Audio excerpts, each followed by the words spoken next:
give it up for Scram and Chimp, showing they belong in this lobby with a top 3 finish in day 1.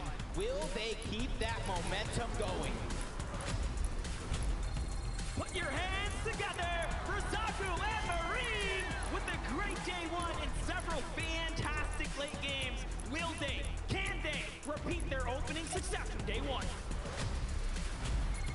A fantastic welcome to Ju and U3. Today is the chance for a comeback for this team, and they are looking for that opportunity now more than ever. This is Z-Andy and Joe FN, everybody. All eyes are on the prize for this team here as they are currently coming into the competition at 5th. What a showing it was for day 1. Give it up for Cruel and Yuumi, finding themselves close to the top 10. Everything is possible for this team. Today is their final chance to make it happen.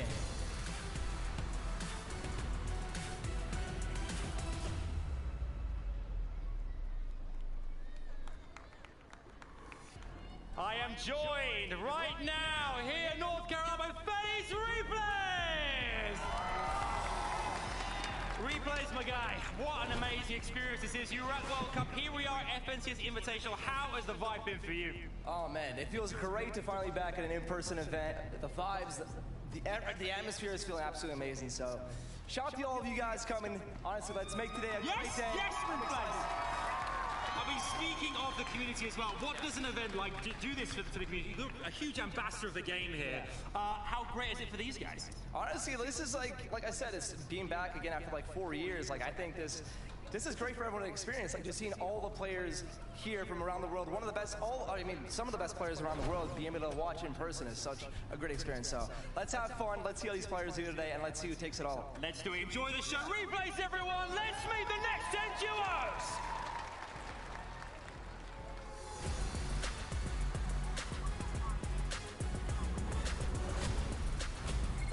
This is King and Ed Lagana with a strong ending on day number 1. The Brazilian duo has to show up and perform even better here on day 2. Can they do it? Please welcome Focus and Spy. The amazing Middle Eastern duo is looking to make strides up through the leaderboard today. Are they ready to do it? It's Thomas HD and Tripper, folks, with the best average placement of day 1 and a 2nd place finish here. They are locked in and ready to grab that 1st place today. A huge welcome to Macwood and Panada with an average of over 13 points per game on day 1. They showed they are consistent, but now it's time to pop off. And let's hear it for Acorn and Edgy. Consistency is the key word here. With 3 top 6 performances yesterday, they secured themselves a solid 4th place coming into day 2.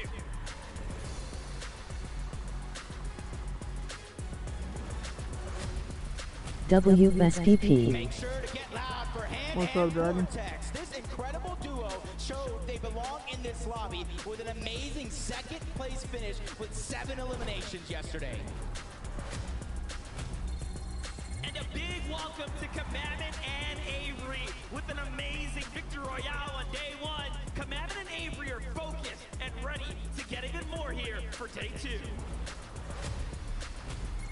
A duo that needs absolutely no introduction with the clash of the European Titans in Cloudy Condo. Tayson and Chapix are looking to take over. Let's give it up for Moz and Looter with the contested drop spot at the Grim Gables. I am sure we are in for a treat today. It's going to be a hero's effort to take it off. And finally, let's hear it for Bugart and Miro. The fan favorites are ready and looking to make a comeback of a lifetime.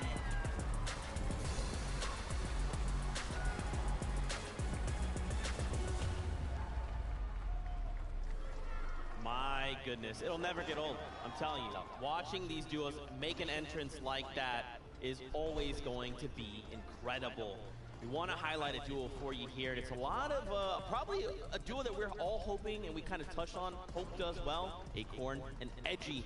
Edgy having a series of second place finishes in the FNCS, still hasn't seen that first place. And man, he wants it, and he wants it here.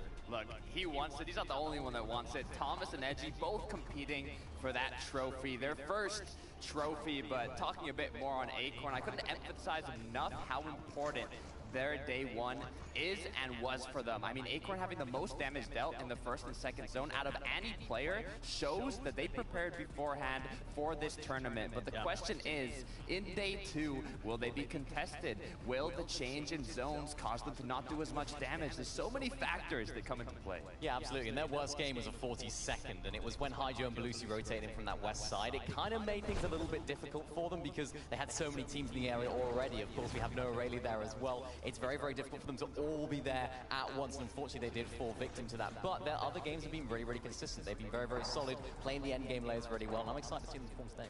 That's right, Kelly standing by right now with Acorn and Edgy as they prepare for the competition.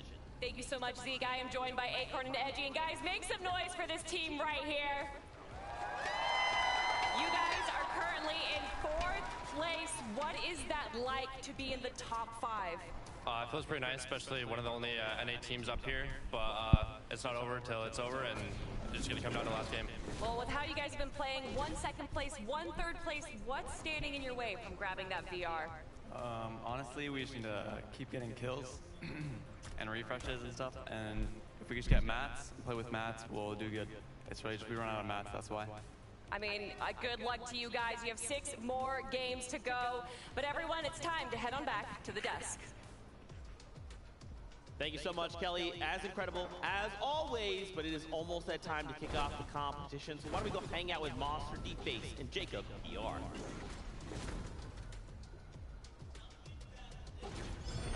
Heading into the action. Let's go ahead and start gearing up, of course, for that first game there, Jacob. Yeah, first game of the day, but it's the 7th game overall in the competition. The FNCS Invitational has not disappointed one bit. That's right. A 2-day competition leaves a lot of stress, of course, on the shoulders. You get that first day out the way, and then you have to think about everything and how it played out. Yeah, and luckily for them, this is a 2-day competition. For some of these teams that might be on the low end of the leaderboard, don't count yourselves out yet.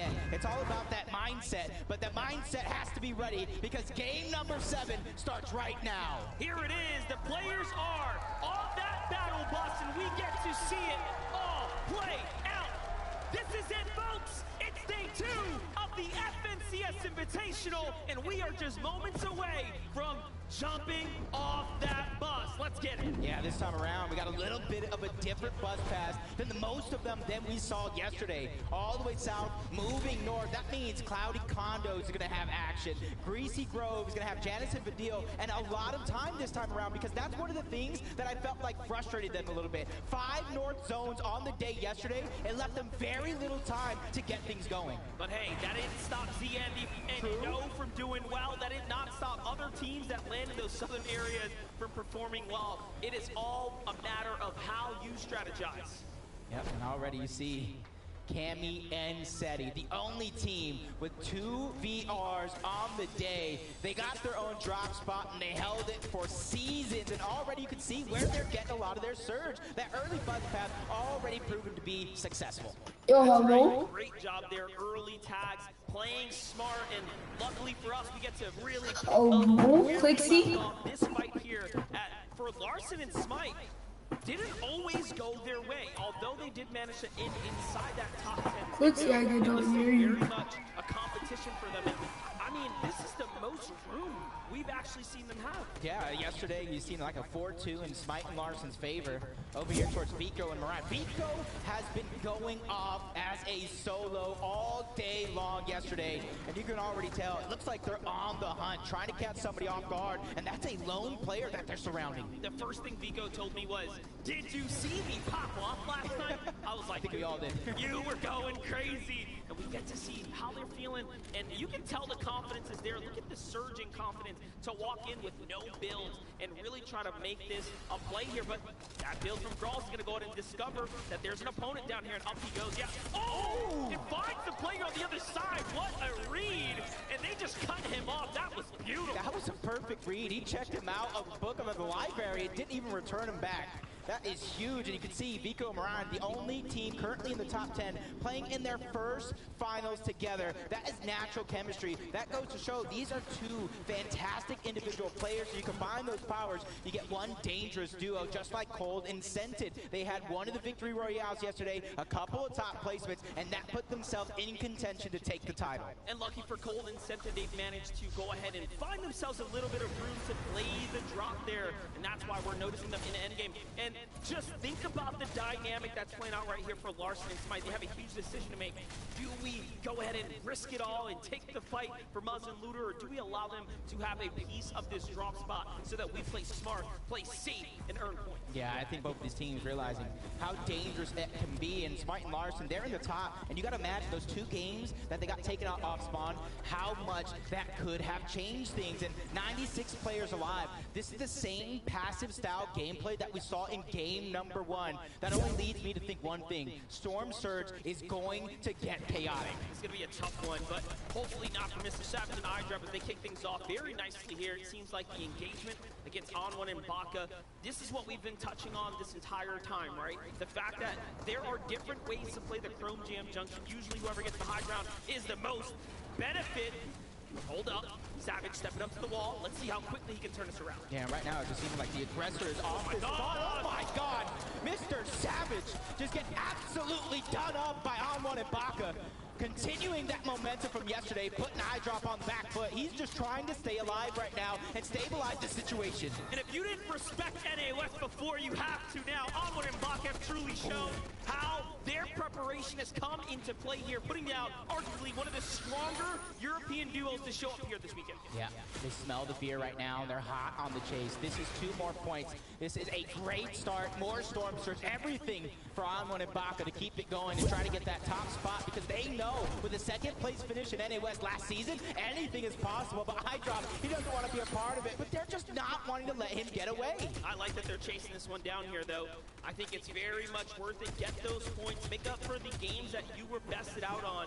And this time around, Baka with the display. Everyone close your eyes. You saw nothing. We move on. Oh, but look at that in the feed, though. King gets credit for the knock on the Baka. I don't know where they're at, but you got to know, an aggressive team coming from Brazil, if they see that green light, they're going to go.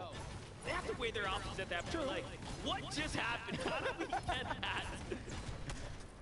Luckily for us, we get to jump on over to Janice and Vadil here at the Reality Falls. This has been a very interesting position for them to play out of, because Vico and Moran have found so much success, and Vadil and Janice are such a great team. It's unfortunate they're being contested. Yeah, this is what more we were looking towards seeing today. It may have started off a little slow, but Smite and Larssen know how dangerous they can be, especially if they have the high ground against Muzz and Looter.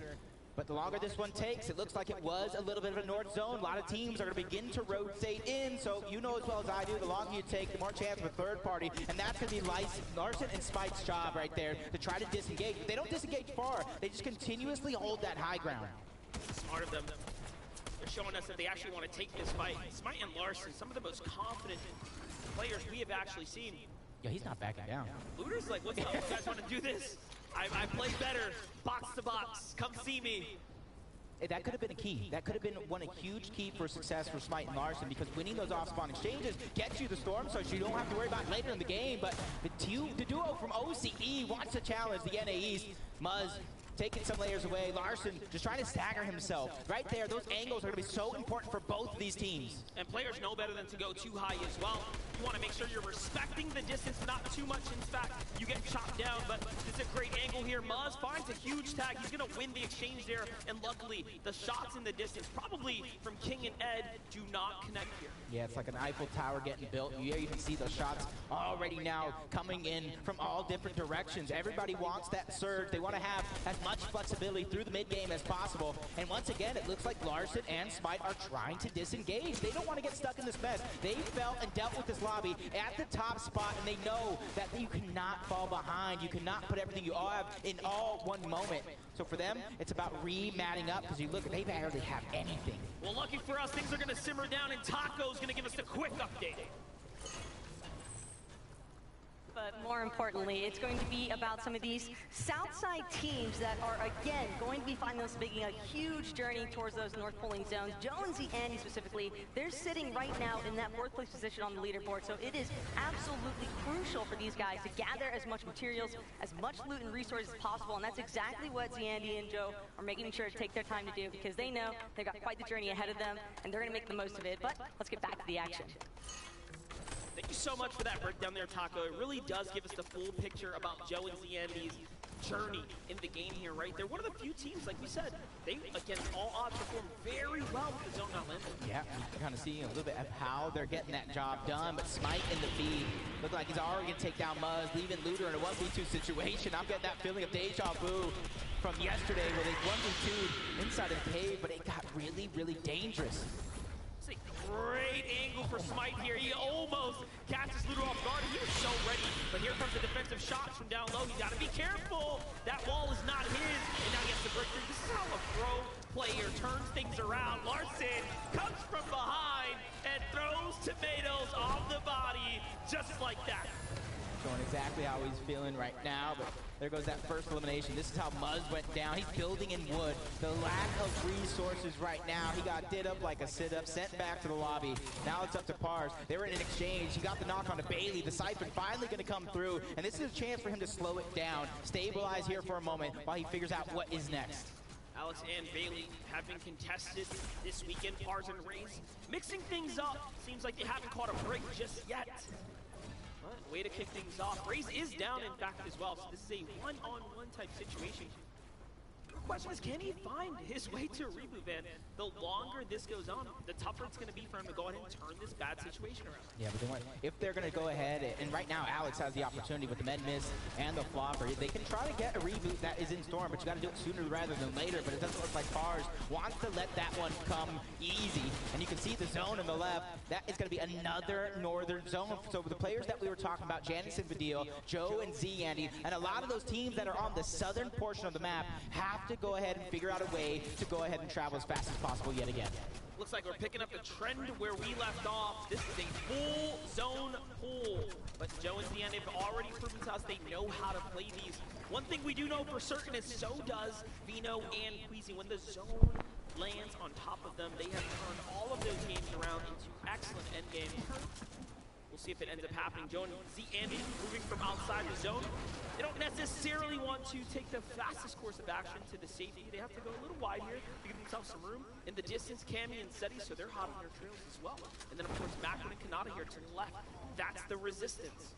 You see Joe and Zandy, 5 games, 5+ eliminations on day one. Most of any duo. The consistency coming out of some of these teams is absolutely insane, but jumping on board, Queasy and Vino, our first place team. They got the zone that you talked about, and you can look how they're setting up right on top of the blimp. They're not necessarily together. That way they can continue to maximize their opportunity to get Surge. And they're so far apart. Just look at where Vino is compared to where Queasy was on that mountain. They have that north zone of block. Here's Edgy and Acorn, one of NAE's only hope inside the top 10 right now. Last game yesterday fell slightly short of their expectation, but one thing I did notice about Acorn and Edgy, they were in the player lounge late last night, VOD reviewing, studying how to adjust their gameplay to never drop another round. If they can put all of those rounds and learnings into play, Game 7, 8, 9, 10, 11, 12. And that VOD review actually paid off, but we've seen this rotate from Cammy and Seti.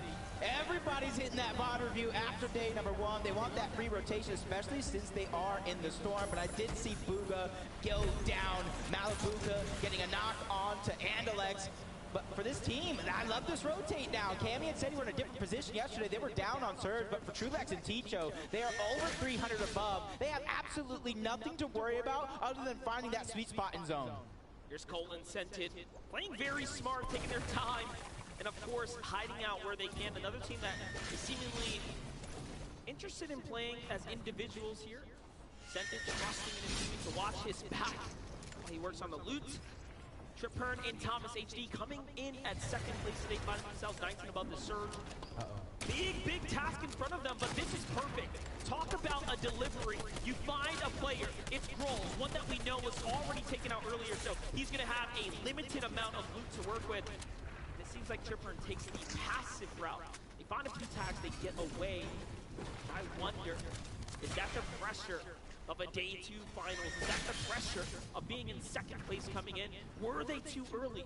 Now, I feel like this is them right now, feeling that comfortability, the flexibility of being at that top spot. Because you know as well as I do, depending on where you're at in the leaderboard dictates how you have to play coming into day number 2. If you're at the bottom, you got to find a way to mix those eliminations up with some victory royales. But if you're at the top, you can do anything that you want, and that's why that VOD review in the practice is so important.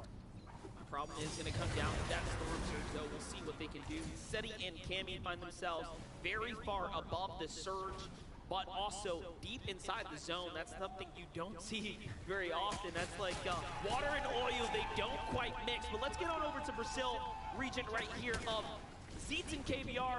They had big EU players on site here. Restguard and Cloud are going to get burned. Just outside of the zone as well. KBR and Zeet, they have plenty of heals to work with. And that's exactly why they're staggering themselves so far back, 290 above for them. That's a feeling of comfortability as Storm Surge begins to activate. And this is the thing, for those players that are comfortable on Storm Surge, this is an opportunity to look around the lobby, figure out who is struggling, because when that Storm Surge takes their shields down, you hear that crack, you hear that audio cue, and for some of these players, that's a green light. Now we get to tune in. What looks like a little hold up, right? Looking at the blue, weighing the options, nice little pickup there. But hold up, Brazil versus Middle East is going down right now. Spy is on the low ground here with focus there. It's not looking good. He did lose the wall. Quick take there from Spy as he defends off PHN, but PHN has all the pressure off of his shoulders, and he catches Spy in a fly trap there. A quick finish, and I can hear the Brazilian fans on the other side cheering for PHN and Quito. They jump up to 4 eliminations. What a way to continue to climb their way up that top 10. I just preface that type of situation. If you're down on Surge, you almost have to beeline it to the first team, and Cool's even going down backside of zone. Struggles for them. Looking like it's going to start early here in game number 7. Miriam's going to go down to Acorn. Yumi is out. The team from NA West that took the Chapter 3 Season 3 championship is out of the lobby in the first game. You know, yesterday, Mareem and Zagu had so many people start to fall in love with who they are, but they are going to get taken out in this competition a little early on the first surge. Joe and Ziani also feeling the pressures of a late rotate coming out the zone. Luckily, there is, of course, the edge right in front of them, so this is going to be a slow mover. They're going to have to burn a second launch pad now, which will open up an inventory slot, but look at Joe and Ziani here. They will have to do something big in order to bounce back. Have Coleman sent it off to the side here. Great early build there. That's the safety play. Don't want to risk it. Not worth it. You can see right now, since it's pulling so far north, you see Chrome Jam Junction right there. That southern portion of the zone is going to get so stacked, and it's going to get so hard for some of these players to traverse through as Thomas HD and Tripperin still trying to hold on to as much of the high ground as possible. You can see him peeking through, gathering all that information, and that's so important because you don't have to get ready if you stay ready. This is my problem with them disengaging from Grolls and Rifty. Little did they know, that would have been an excellent fight for them to take. They were just coming off of a reboot pickup, and now looking back at it, they could have used that damage. This extra pressure here to perform is going to force them into either peeking, which will open up the risk, or jumping onto a player. And they're going to go for high ground here. They're going to go for a position. They find a box. No one's inside of it. And a quick check just in case. Tripperin all of a sudden finds himself in a world of trouble here. Just a couple of seconds before this surge turns on. It's huge right now. You see they're just trying to look everywhere. But that's the thing in these stacked lobbies. When you fall behind on surge, it is so tough to find the shots that you need because everybody's just bopped up. Nobody wants to peek. Nobody wants to bite off more than they can chew because then that is how you go down. 329 above. Acorn by himself. He has very little to worry about in terms of surge. For him, it's just about making it to zone game after game. He's so lucky. The zone actually pulls south. We saw what Acorn was able to do yesterday as a solo. He picked up so many points in that whole team interview. Perfect. You got to hear the credit. Oh, no, I'm trying to take my controller.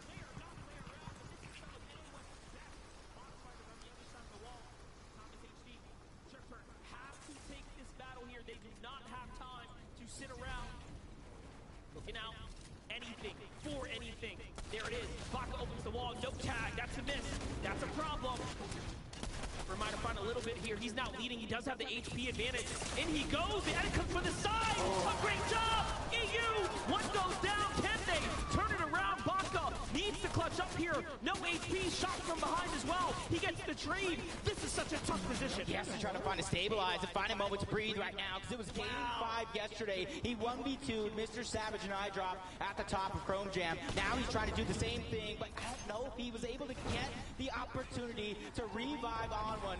So Baka is now by himself, but luckily for him, they did get some early eliminations, they did get some early damage, so they don't have to worry about Storm Surge, but oh my god, how are Thomas and Trippin still alive? This is crazy, the map awareness, understanding the vault was just nearby and fighting their way towards it for the heals. It wasn't just for the battle, it was the positioning to the vault. What a big play here. It all makes sense as to why they wanted to position themselves here, but still, they will need to find tags now better than ever. They have shield bubbles as well to protect themselves for the next box fight. Yeah, and for that can easily close the gap on a couple teams if they want to go box to box, wall to wall, and have that be their plan. You can see them breaking through the builds. They're just trying to find anybody that is nearby because they don't want to peek and accidentally get shot at by the lobby. So for them, it's about finding whoever is close, and they hear the players nearby, so they're just trying their best to figure out what they are going to do. Just a couple tags now, but also a few seconds away from the half and half out. The Surge will continue to wreck the lobby. It's going to become more and more difficult. Let's see, hello.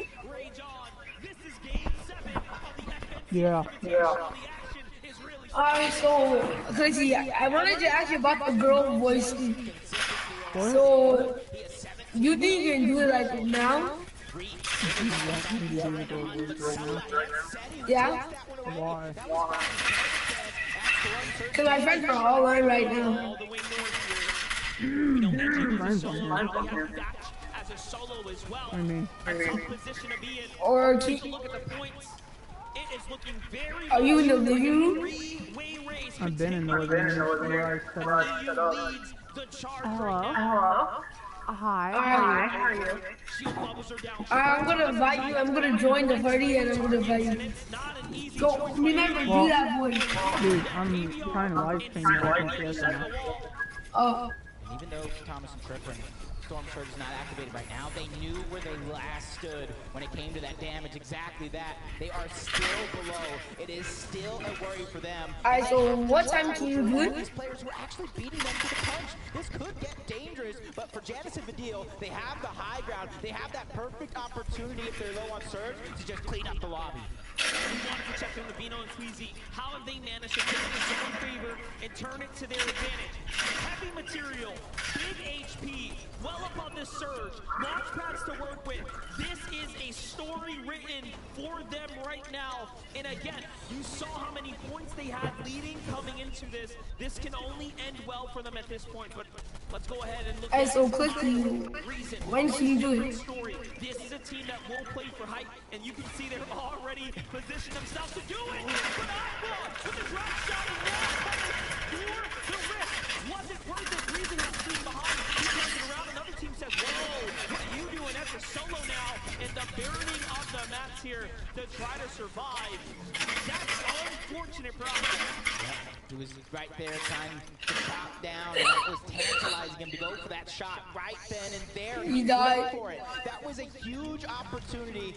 Unfortunately enough, it didn't pay off, but for AJ they're making it this far. I've actually seen these guys get knocked a few times throughout this game. That was the way AG finally went down, but for AJ, he was one of the biggest damage dealers in the lobby throughout 6 games yesterday. Just to keep that up for Cammy and Seti. They started the day in third. They moved up to second already, so their game plan is continuing to pay off. And Z finds Vico in the fever too, so things are really starting to get interesting now.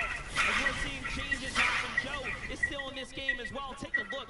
Acorn as a solo right now, making do with anything right. Honestly, when we last Bro, what is that?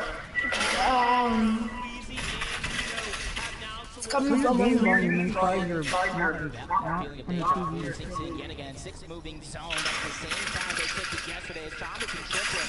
This time around, they're going to have that flexibility because they're 141 above the damage threshold. Well, This aims time. it. They can stay in the zone, try to get themselves in a good spot. And what a beautiful way and usage of the shield bubbles to make them rotate on the dead side while using the shield bubbles. Cammy though, caught slipping there, and Seti is left now as a solo in this endgame. Giving hands of Larson Cammy falls. Yeah, this endgame is just getting so rough. Up and down these mountains. Alright, there you go. Like, when can you do it? No, not you. When can you do it? Probably later. This is crazy. Have a good day, bud. He does it again! True Lex with a huge refresh, and he is back in the game. It will come at the expense of Trevor falling though. But hey, they have earned points, and now we have a player inside the game here. My controller's broken. Dented, Cold, still alive, 3 Elims as well. Looking to take a fight there, but no. They want to make this rotate, they need to get to the zone. What a great layer change here from Sentit, and it's all about smart play from him. Yeah, he had 2 med miss floppers on the backside of zone. Thomas doing everything he can to stay alive, just like Larson here, who's by himself. 5 eliminations as a team, most of them coming off the back of Larson and that early game start. But first place, Queasy and Vino holding on high to the high ground in the sky. And Brazil is still alive in this game as well, so we have in this same game. You can see the heals coming out from Ketos and PH in there. They still have so much to work with. 2 of our top 5 teams already out. So for Vino and Queasy, they are starting to take away. Tripper holding on with dear life here at 200 points, making sure the gap does not go too far. 6 Elims now for a Brazilian duo. Larson has a solo right now, trying to steal away whatever he can get.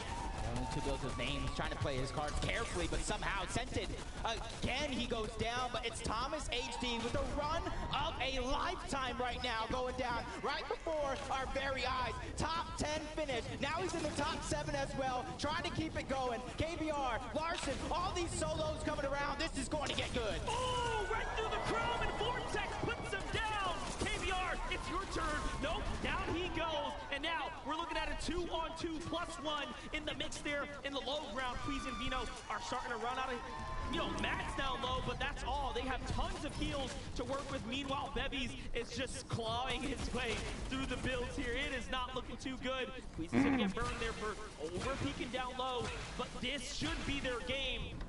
That feeling of deja vu comes in yet again, picking up where they left off from yesterday. But this time, Janice and Vidil, the team from Greasy Grove, making it this far. And it's come down to a 2v2 situation between 2 of the top teams in EU.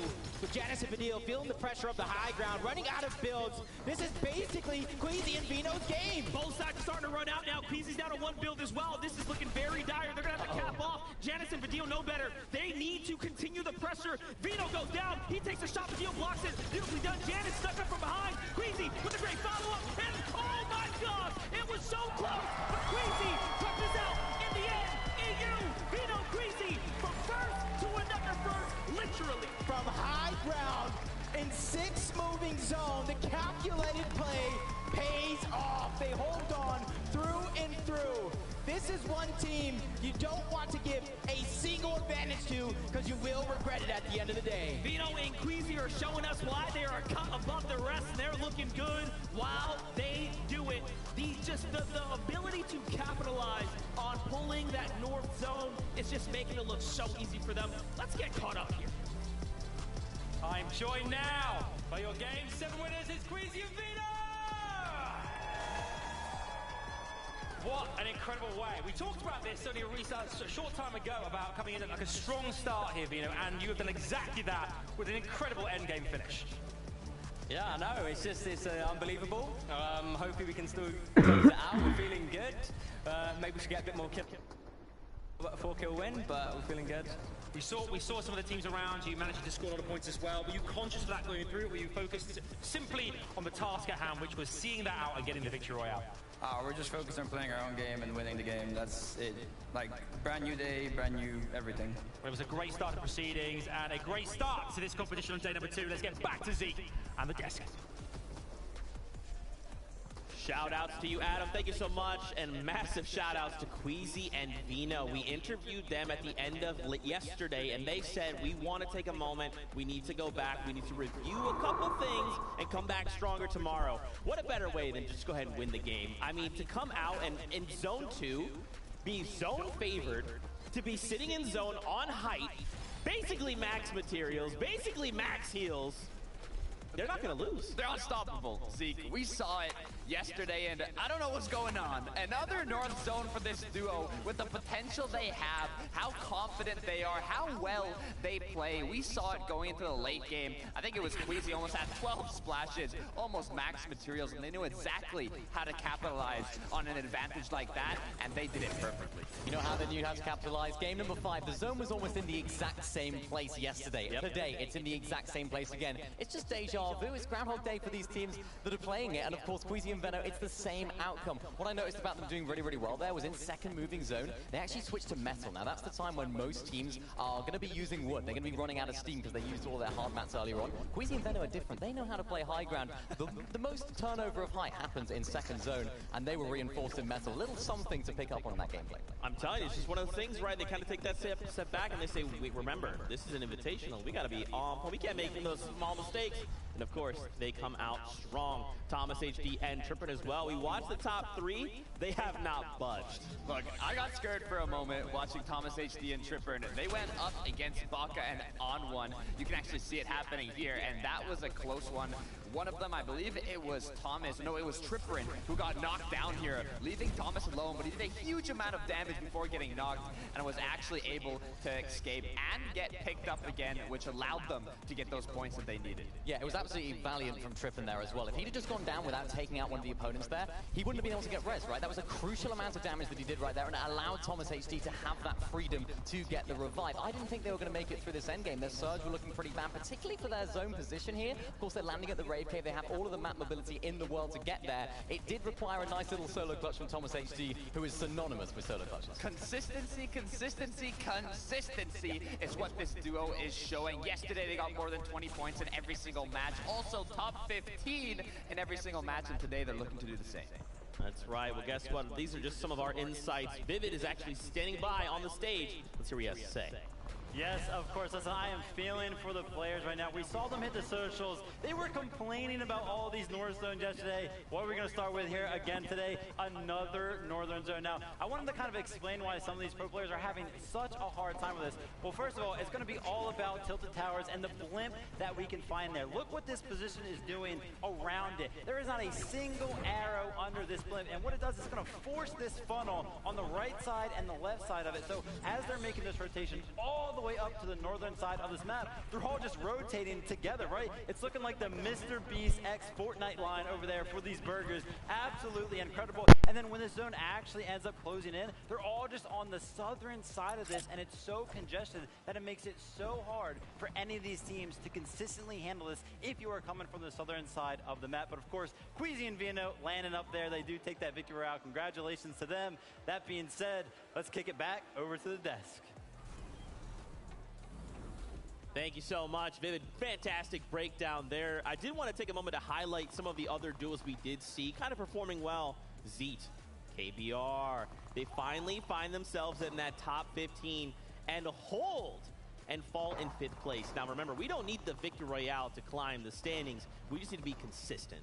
Look, I love to see this duo performing well. The audience loves it. I hear the cheers when they're getting Elim after Elim, and now being bumped up to 4th place, seeing that this is the 4th finals they are playing together. This duo coming from being the champions of Chapter 3 Season 2. Zeet being an all-star champion as well, to now on the main international stage performing. You'd love to see it. Yeah, we talked about it at the beginning of the show, right? Can these teams pick up where they left off after day one? And Zeet and KBR were one of those teams that ended the day better than they started. Their final 3 games yesterday, they had one of the most points out of all of the teams, and they're picking it up once more.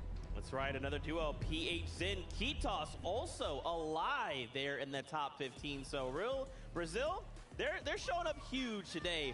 I feel like another duo that we actually got to see first time there kind of still under the radar. Vidil and Janus, they've been relatively quiet, but they did make top 5 in this last game. So what are we kind of hoping to see out of this duo? Look, they adapted. I saw Janus on social media yesterday. He was like, I don't know what to do. I'm landing in an uncontested spot. The zones are pulling north. I don't have time to get enough surge. I don't have time to get enough damage. I need to change something. And clearly, Janus and Vidil changed something because they got second place now going into today. It's a huge match for them. Yeah, they were doing great. I saw Vidil just doing a little bit of bot reviewing as well, and he's really making changes. Man, a lot of these players, they know today is the day to bring it all. But as we prepare for Game 8, let's go hang out with Monster D-Face and Jacob to get things started. We really get to pick things up. It's looking like we're closing into a runaway train potentially. Yeah, potentially it is so, but there's still 5 games left on the day. For some of these teams, right now, game number 8 is their chance to close the gap on that leaderboard and fight for the chance to call yourself the FNCS Invitational Champion. Well, at this point, if I'm a team, I don't care where I'm landing, I'm gonna maybe think to myself, hey, let's slide on north. Let's play the upper side of this early rotate. How do we get to those general areas sooner rather than later? Well, now we get to find out, folks. Here we are. Game number 8 is kicking off. Yep, got a little bit of a different bus path yet again. I'm liking the little bit of variety that we are coming out with. And for some of these teams, we're going to see a little bit of Fort Jones, Eclipse and Duke, Peak and Anas. Almost all day yesterday, they completely split the POI, went their 2 separate ways, and that's how they were able to get the spot they did on the leaderboard. That's right, and also Jamper and Peterbot on that coast having a tough time. Yeah. Contested pretty much for very little loot, not much to work with, and that is the difference maker sometimes when you have your route being imposed on. It's not all about taking head-to-head engagements, it's also about what you lose out on. Yeah, because you also got to remember, there is 7 different regions being represented right now. Some of these guys are the top dog in their region, and they're not contested on the usual. So this is a new feeling and a new thing for some of them to have to work through, as Cammy and Seti yet again trying to get that early surge down as Larson and Smite taking control of the entire house over at Grim's Gables.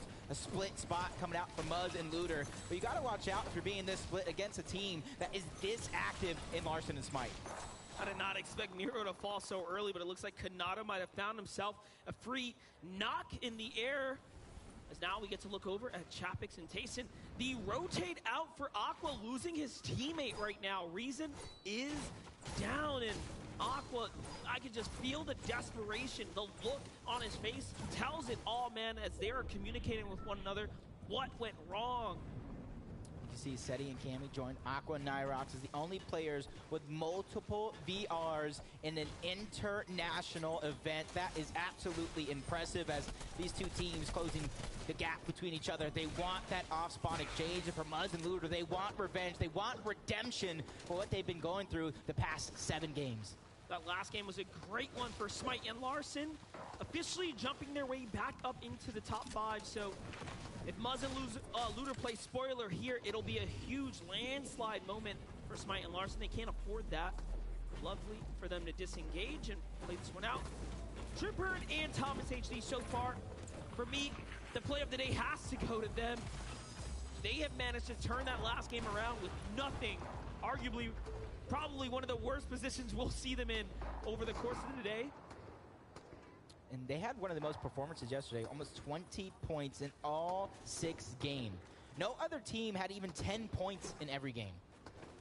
So you got to imagine how that really puts them on the confidence scale coming into day number 2 as Joe and Z Andy are going to have a little bit of a North Pool yet again. It's going to be on the eastern side this time around, so for some of these teams, it's going to be a little bit of an easier game, but some of them, it's going to be equally as hard as the last. I'm happy we have to jump in with KBR here because Z is down. We saw that exchange happen in the feed there. Remember, they are not completely clear here at the Lustrous Lagoon in this general area. They do have tons of players that land in this general area. Runa and Peppo being a few. Chimp up at the north side alongside Scram being another set of duos, right? So that is very much a contested area, and now he has to play for the save. Yep, on board, Queasy and Vino. One of 2 teams in this event that has 2 victory royales so far in this tournament, and you're seeing how they're getting the job done. Going from balloon to high ground, getting the surge, surveying the lobby is absolutely important. This is such a synergistic duo that cannot be stopped at the way they're going right now. I don't want to call it too early, but hey, Zone is leaning north. Is it going to end somewhere up there? Yes or no? No. I want to bet against it. I want to bet against it because some of these teams have been just going through the ringer with those north zones. I'd be okay with an eastern one, giving some of our teams on that just a little bit of a chance to kind of climb up that leaderboard. But a team that doesn't need a chance because they take it by force is Wox and Robob Kebab. They're one of my favorite teams simply because of Robob's name. Yeah, you say it all the way through every time. I don't have the heart to risk it. Bailey and Alex in a box fight right now versus Yusri and Ju. This is a long-awaited fight. It's been happening all weekend long. They're one of the few teams that have been contested, but not have really turned their winning fights into anything big in the end game, right? It's huge. Just wave Ju and Yusri not backing down here. This is a fight that I think kind of settled every single game yesterday. Or at least I'd guess so, between Alex and Bailey, Ju and Yusri. But Alex and Bailey, I was kind of talking to them. Anybody in this tournament, realistically, including them, can pop off at a moment's notice.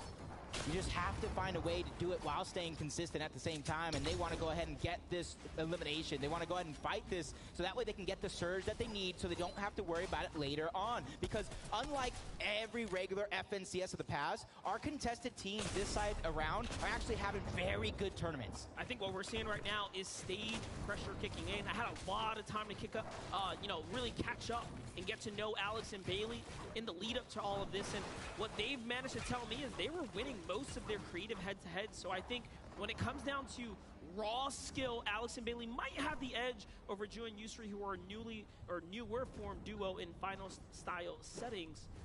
That's kind of what's happening here. Let's go to catch up with Miro, though. What's going on with him down south? Yeah, him and Bugha, I've been wanting to see more of. This is a legacy style event for them. And already they're switching it up as Miro finding an early elimination onto Bevies. And that was a thing for them. They had such north pulls, they weren't able to get the surge, so they had to go hunting just like so many other players in the lobby. And you're not really able to control your game if you're just forced to go for surge game after game. That's right. But luckily for him, he does find a little bit of success there. An Elim is huge, especially considering he can go ahead and rotate sooner rather than later. Thomas HD, Tripper, taking their destiny into their own hand this time around, really turning up the action. This is learning from your previous game. They do not want to find themselves in another storm surge position where they have to fight for surge. You can see that Thomas having more points as a solo than any other player. Why is everybody sounding from that's not too surprising because we talk about his accolades. We talk about how legendary of a player he is. He just needs to seal that deal with an FNCS championship, and he can really cement himself as one of the best players of all time. And you can see he also led all damage on day number 1, really earning that respect there. You didn't believe it before. Seeing him do it in person is exceptional. As Seti and Cammy, we can speak to the same accolades. What a great duo here. Just really strategizing all the way through, playing so well so far, and continuing the trend. Last game, not so bad, right? They did enough to maintain the pace there in 3rd place. This is where Tayson and Chapix, you can see a lot of those Cloudy Condos teams not able to get a ton of damage to put themselves up for a good mid game, but right now they already took down Macwood, looking to go back-to-back and take down Kanata as well. They are hot on the heels. They don't want to let this one escape. The damage continues. The pressure is just insurmountable right now as Kanata is just trying to survive. Luckily for him, a couple of players joining on the fun. The tags come in from a third party. That's going to allow Kanata just a few seconds to try to stabilize against this European powerhouse. Kanata and Macwood are uncontested at their drop, so they're playing with fire right now as they pull south to the edge of the zone here to see what they can make happen. But Kanata riding his way around the build right now. You can see Tayson now jumping onto all the loot. Some of it was already scavenged through, so Kanata should have the reboot card there. If the distance shots come in, that could be Bugha and Miro at the hill there. As we know, this is their area. They do play those outskirts. They will not rotate early to center. It's not how they do it. Kanata's just trying to stay alive right now on the edge of zone as well, so it's not even going to be a storm fight when it comes down to it. So Chapix and Tayson do exactly anything they want, and you can kind of see KBR, Zeet, 4th place. They go down in this one. That's not where you want to be, but the fight continues, and Kanata is doing an absolutely fantastic job fighting back against one of the best teams in the region of EU. Let's see it. Chapek's looking for the wall here. Kanata demanding respect, but gets punished first. 72 was a huge shot from Chapek there. And the edit comes through, he fights back. This is what pro players do so well. And Tayson still, against all odds, will turn that one around, but it was looking so dicey. Yeah, unfortunately for Kanata and Macwood, that's where that consistency of yesterday kind of comes to a halt, but there's still a couple more games on the day. They can climb back at any moment. That's right. Let's get a quick update from Taco on how things are going. Been a lot of action taking place over in the Tilted Towers area as well throughout this game, but absolutely wanted to highlight the way that Acorn and Edgy have just managed to split their teamwork responsibilities. You've got Acorn just spending all of his time securing the loot, securing resources for this duo. Meanwhile, Edgy, he's making sure to take care of their surge management. The entire while, he's just posted up on high ground, looking everywhere he can for as many tags as possible so that their rotations can be as free as they need it. And those are the strengths of Tilted Towers. Center location, it doesn't matter where the zone goes. They have a strategy that has been so solid every single time. And again, as we give you guys the updates, top 5 has changed as 4th place is now out of the competition. You see there the slight misplay from KBR. He tries to throw down a Chug Splash, but unfortunately sends one into the bush. And look at that, gets eliminated there by Wox and Robob. And the reaction, that's a tough one there because, again, they were doing very well pacing in Game 8. Yeah, just hopefully right now, mentally, they realize that they can still do very, very well. They can still jump up a ton of placings in the next couple of games. You just have to buckle down. You can see the TSM duo far below.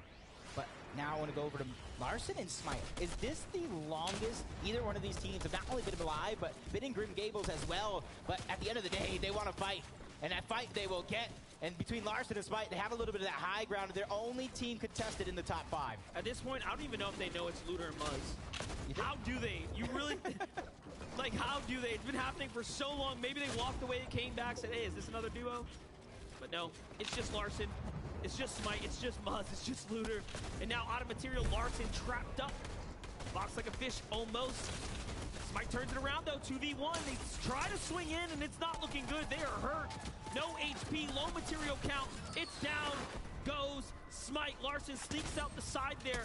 And Muzz catches the first elimination, and the Siphon is enough to get some mats there. That's huge. That's huge for them, for their comeback attempt. Get as many placements as possible, but there's a couple other teams that are stacked up here as well, and it does look like the surviving member of that duo got out alive for a moment, but he cannot go back into the storm. Otherwise, he will get eliminated by somebody else. And Thomas HD gets those 2 points.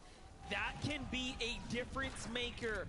3 points for Thomas HD and Trippin, who are on the heels of Vino and Queasy, but now 4th place is down. 5th place is down. The top 3 have more of a runway to start ramping up here. King and Ed, though, under shots here. They are making the rotate. It's Avery and Commandment who's up above. Low on material count as well. King has to box up.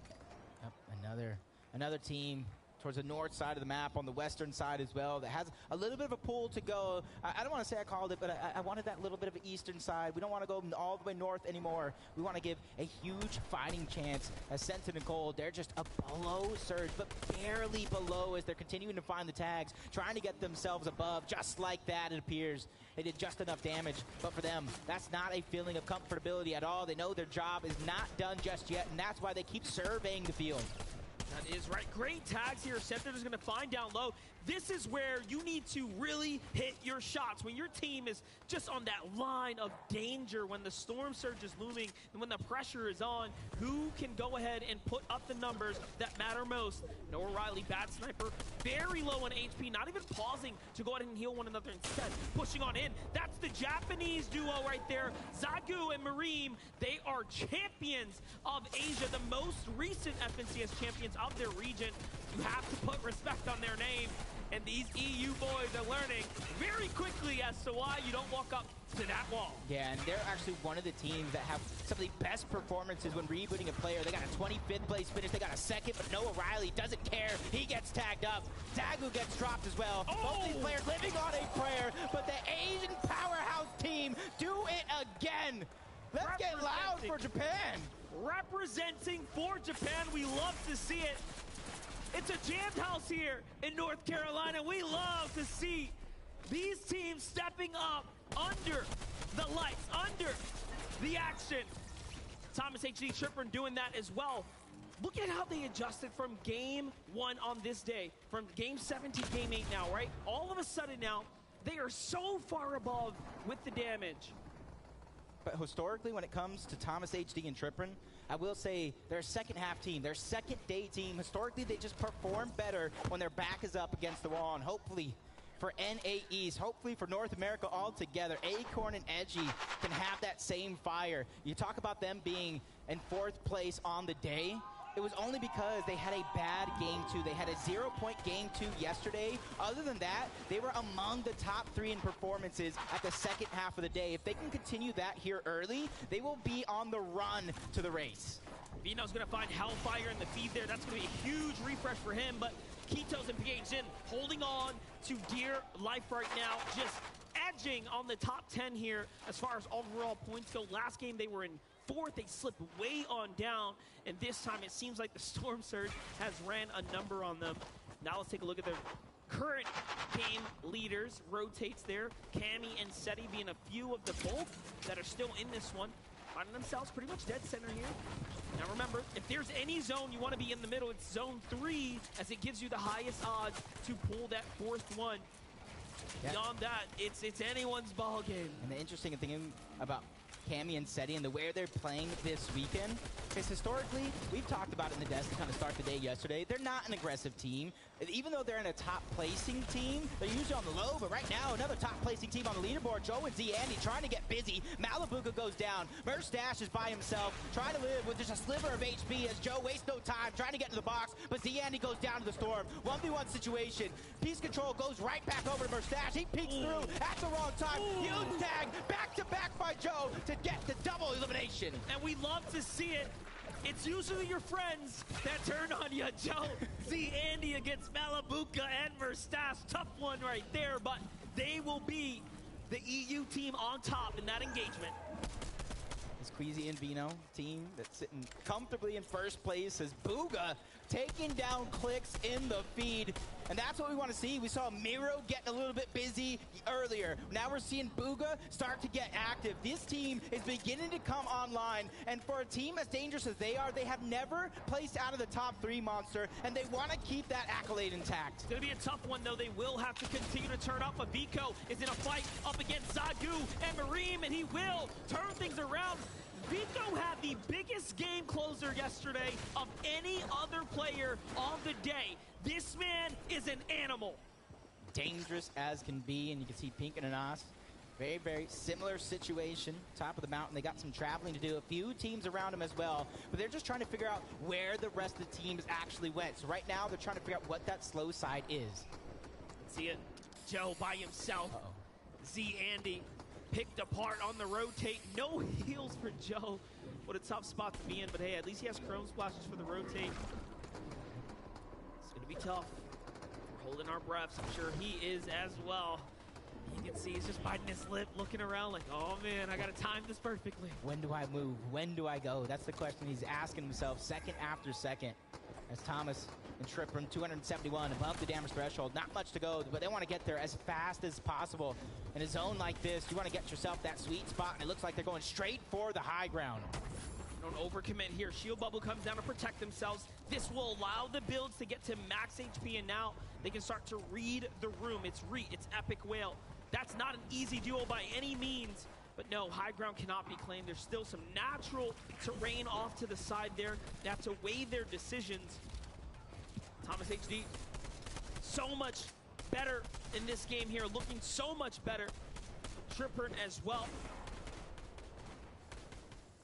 I like this view of the lobby right now because it really shows us how stacked that right side actually is. We're gonna probably see some teams launchpad early if they do not get the zone. As Ijo Belusi picking up a couple on the Brazilian duo of King and Ed. You see Epic Whale, a player that usually is lighting up the leaderboard, having a couple struggles, but he is too a second half team. A lot of these teams are known with their backs up against the wall to come up big. Acorn and Edgy might have found some points there. That is huge, but no, it's just going to be taxed. Oh, actually, yes, yep. Edgy will get the Elim credit there. That's going to effectively push them over. Cold and Sensitive, they have done enough to go ahead and continue to trade that 7th and 8th place position. The top 10 is extremely competitive here. Bugha, Miro, 4 eliminations. What a massive swing of points here. And they're just continuously looking for the shots all around. Finally finding that comfortability here. Finally finding some sort of stride to work with. And you can see the Chili Chug splashes coming out. And that's how they're going to try to rotate across while all the other teams are stuck in that mess on the side. They did just enough damage to weaken one team to try to put them the focus of that lobby. Vino and Queasy already positioned up at the north side here. Here comes another launch pad. It's down, and the heals are looking excellent for this duo, but the material count halfway. They will have to fight for a refresher. Vino is going to get tagged by Refsgaard there, and he loses his shield as well, and now split from Queasy. Queasy bases out wide here to put up a front on high ground. Scram and Chimp, who land outside of the Lustrous Lagoon, all of a sudden trying to turn us around. Edgy is down. Acorn by himself. World of trouble, and he goes down to Avery from the side there. That is huge because they're having a pop-off game right now. Seeing Commandment getting a few eliminations already. Chimp and Scram finding success here on the day. They had a top finish yesterday. They're looking to replicate that some way, shape, or form. But Vino, Queasy, you know what time it is. 5th into 6th moving zone. This is where they typically try to go for that high ground and hold on to it for the rest of the game. Most of top 10 that we started this lobby with is now down and out, but you know who is consistent is our remaining first 3. Vino, Queasy, Thomas HD, Tripper, Seti, and Camis are still in this game. And somewhere amongst all that, you have the solo Joe, who was just picked up, and now Vico, one of the only few who can actually jump back into this. If anybody can do it and pick up some big placement points, it is going to be him. And if you look at his inventory, he has that recipe for success. Queasy, Vino, just looking for that information. Like I said, they're right now looking, is high ground take going to be possible? As they're spotting all these players around, figure out who is moving, where to go. Is Tripper and Thomas 33 below the damage threshold. They're going to launch pad, get ahead of zone, and as soon as they do, even though they're not in zone, they're going to be looking all around them to try to find the tags that they need. The best part of what we're watching right now is the preparation, the hard work, and all of that coming together here for the EU trios or duos at the top right now. Because at the end of the day, we know they put in all the work. Vino is going to find Reet and then crank his way up to high ground, and all of a sudden, he is trying to go for a back-to-back. They might just be the most winningest team of the FNCS Invitational at this rate. Back-to-back games, 6th moving zone. They take the high ground with a well-paced launch pad, but Scented and Cold, they find 2 eliminations on their way to the end game. And if they could just make it that far, they're trying to stay ahead of zone, trying to find some elevation to work with. But Chimp and Scram fighting for the high ground against Queasy and Vino. And Vino right now doing a great job building high enough to shut down that opportunity. Queasy's going to meet him there as well. Look at this, it's going to cost him a ton of material. So it's not over yet. Launchpad comes in, and there it is. He almost gets boxed out. And Queasy and Vino have to give up the high ground. Vino drops down, takes some fall damage here, and the defense, it's Chapix, it's Tayson on height, out of nowhere.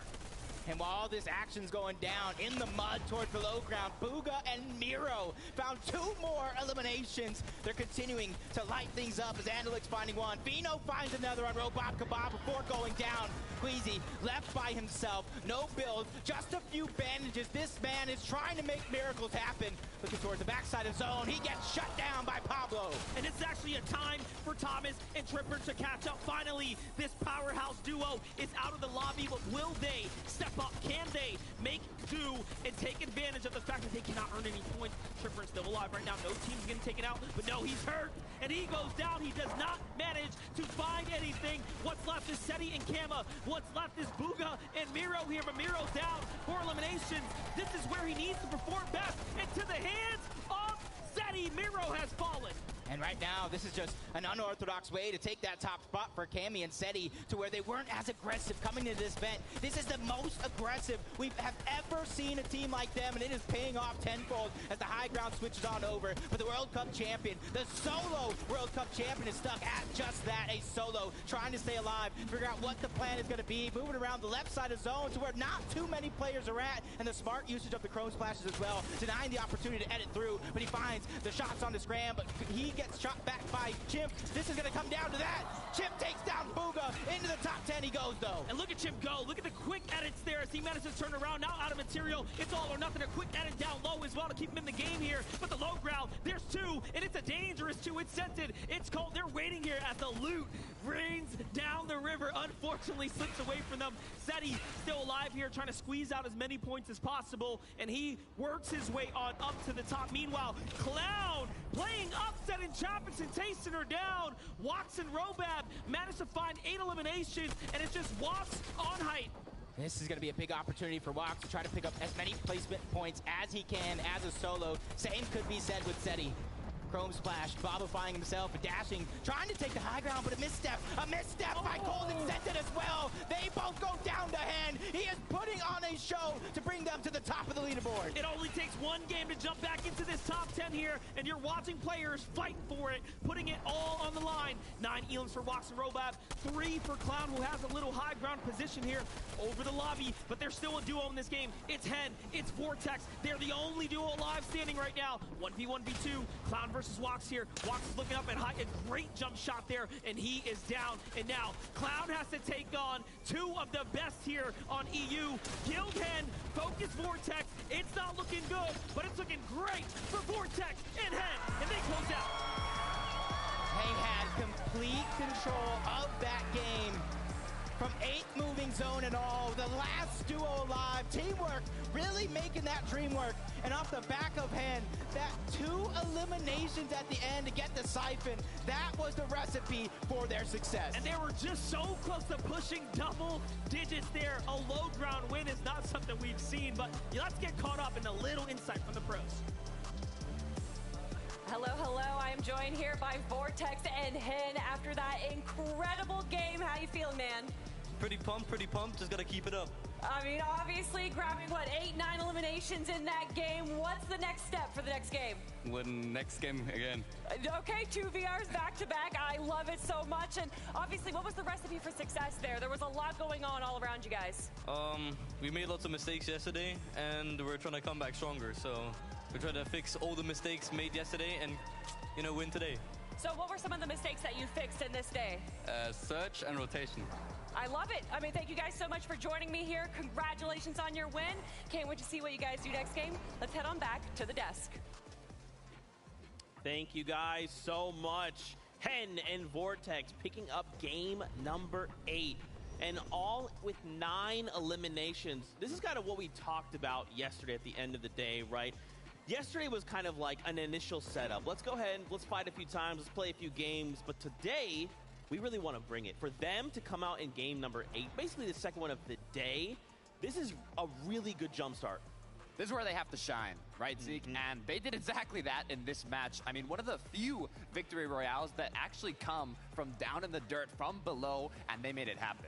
Yeah, they really did. And what you noticed from that interview right there, they were saying, of course, they had surge issues yesterday. They had some positional, rotational issues. And this is something that I thought might happen with this duo. They're 2 fraggers ready. They don't really have that lead. They don't have that IGL. I think Hen is trying to take on the role at the moment, but they're 2 fraggers by heart. And I think that overnight sort of VOD viewing session that they must have done has really helped them fix those issues. Because although they may not have that dominant leader in the game, they've been able to look back at their games and think, okay, we're fixing this, we're fixing that, and clearly it's working out. And just kind of like the holding, right, in reserves there, being almost a game entirely of solos, except this duo. They just kind of held out, right? They're saying, we don't know why, but everyone's fighting all the way around us. Let's just wait it out. Top 3, here we are. Oh, it's a 2v1. Yeah, let's close it out. 9 eliminations, no big deal. Look, Queasy and Vino were looking for high ground. Tayson and Chapix were looking for high ground. The battle up above was dangerous, and it was actually too dangerous because the duos kept getting eliminated, losing a teammate, ended up with too many solos, where in the end, Hen and Vortexer just made it happen. And I feel like looking back at the game, Queasy and Vino, they were looking good, right? For a moment, for most of the game, they were actually low on builds. And then we kind of blinked, and I was like, hey, there's someone in there. And you guys were like, oh, it's it's them. Like, no, someone's above them. It's Tayson, it's Chapix. Where did they come from? Yeah, they were uncharacteristically low on builds in that end game, and I think the main reason for that was when they went for a pad in that half-and-half zone. We saw Vino and Queasy very, very split. Of course, that had to expend so many more materials to not only box up in their own individual boxes, but to get back together as well. I think Queasy may have gone a little bit higher up, and Vino was getting sprayed out of the air, so he had to do a little bit of a little slalom through all the bullets, and he ended up landing down below. So many of those builds were wasted there, and I think ultimately that's what caused them to go down on high. I mean, it was interesting, but what I also find interesting is kind of the duo in the mist and the shadows, right, that are making their way up that leaderboard. Seti and Cammy, the consistency with the drop spot, it's looking dangerous. We'll talk more about them in just a moment. First, let's go to Adam, who is standing by. Adam, what you got?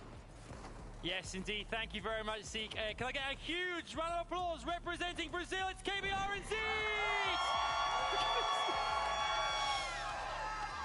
Amazing stuff. I'm joined as well by their translator, Gabriel. Gabriel, I'd love to ask Zeke firstly. Currently 6th position in this competition, 4 games left. What's the strategy for the last 4 games? Sexto, então, Zeke, você está em 6º lugar do seu time e faltam 4 jogos para terminar. Qual que vai ser a estratégia da agora para frente? De agora para frente, a gente vai tentar nessas últimas 4 partidas pegar o high com a dica do nosso amigo DK e tentar levar o top 1 pro Brasil. Vamos, Brasil! So he said we're going to take the strategy of our friend over there, DK, just to go on high. And so let's go Brazil. Let's go Brazil. And lastly, to KBR as well, can we ask what's it been like representing Brazil in front of these amazing fans here at FNCS Invitational? Então, KBR, para você, como foi representar o Brasil aqui nesse torneio?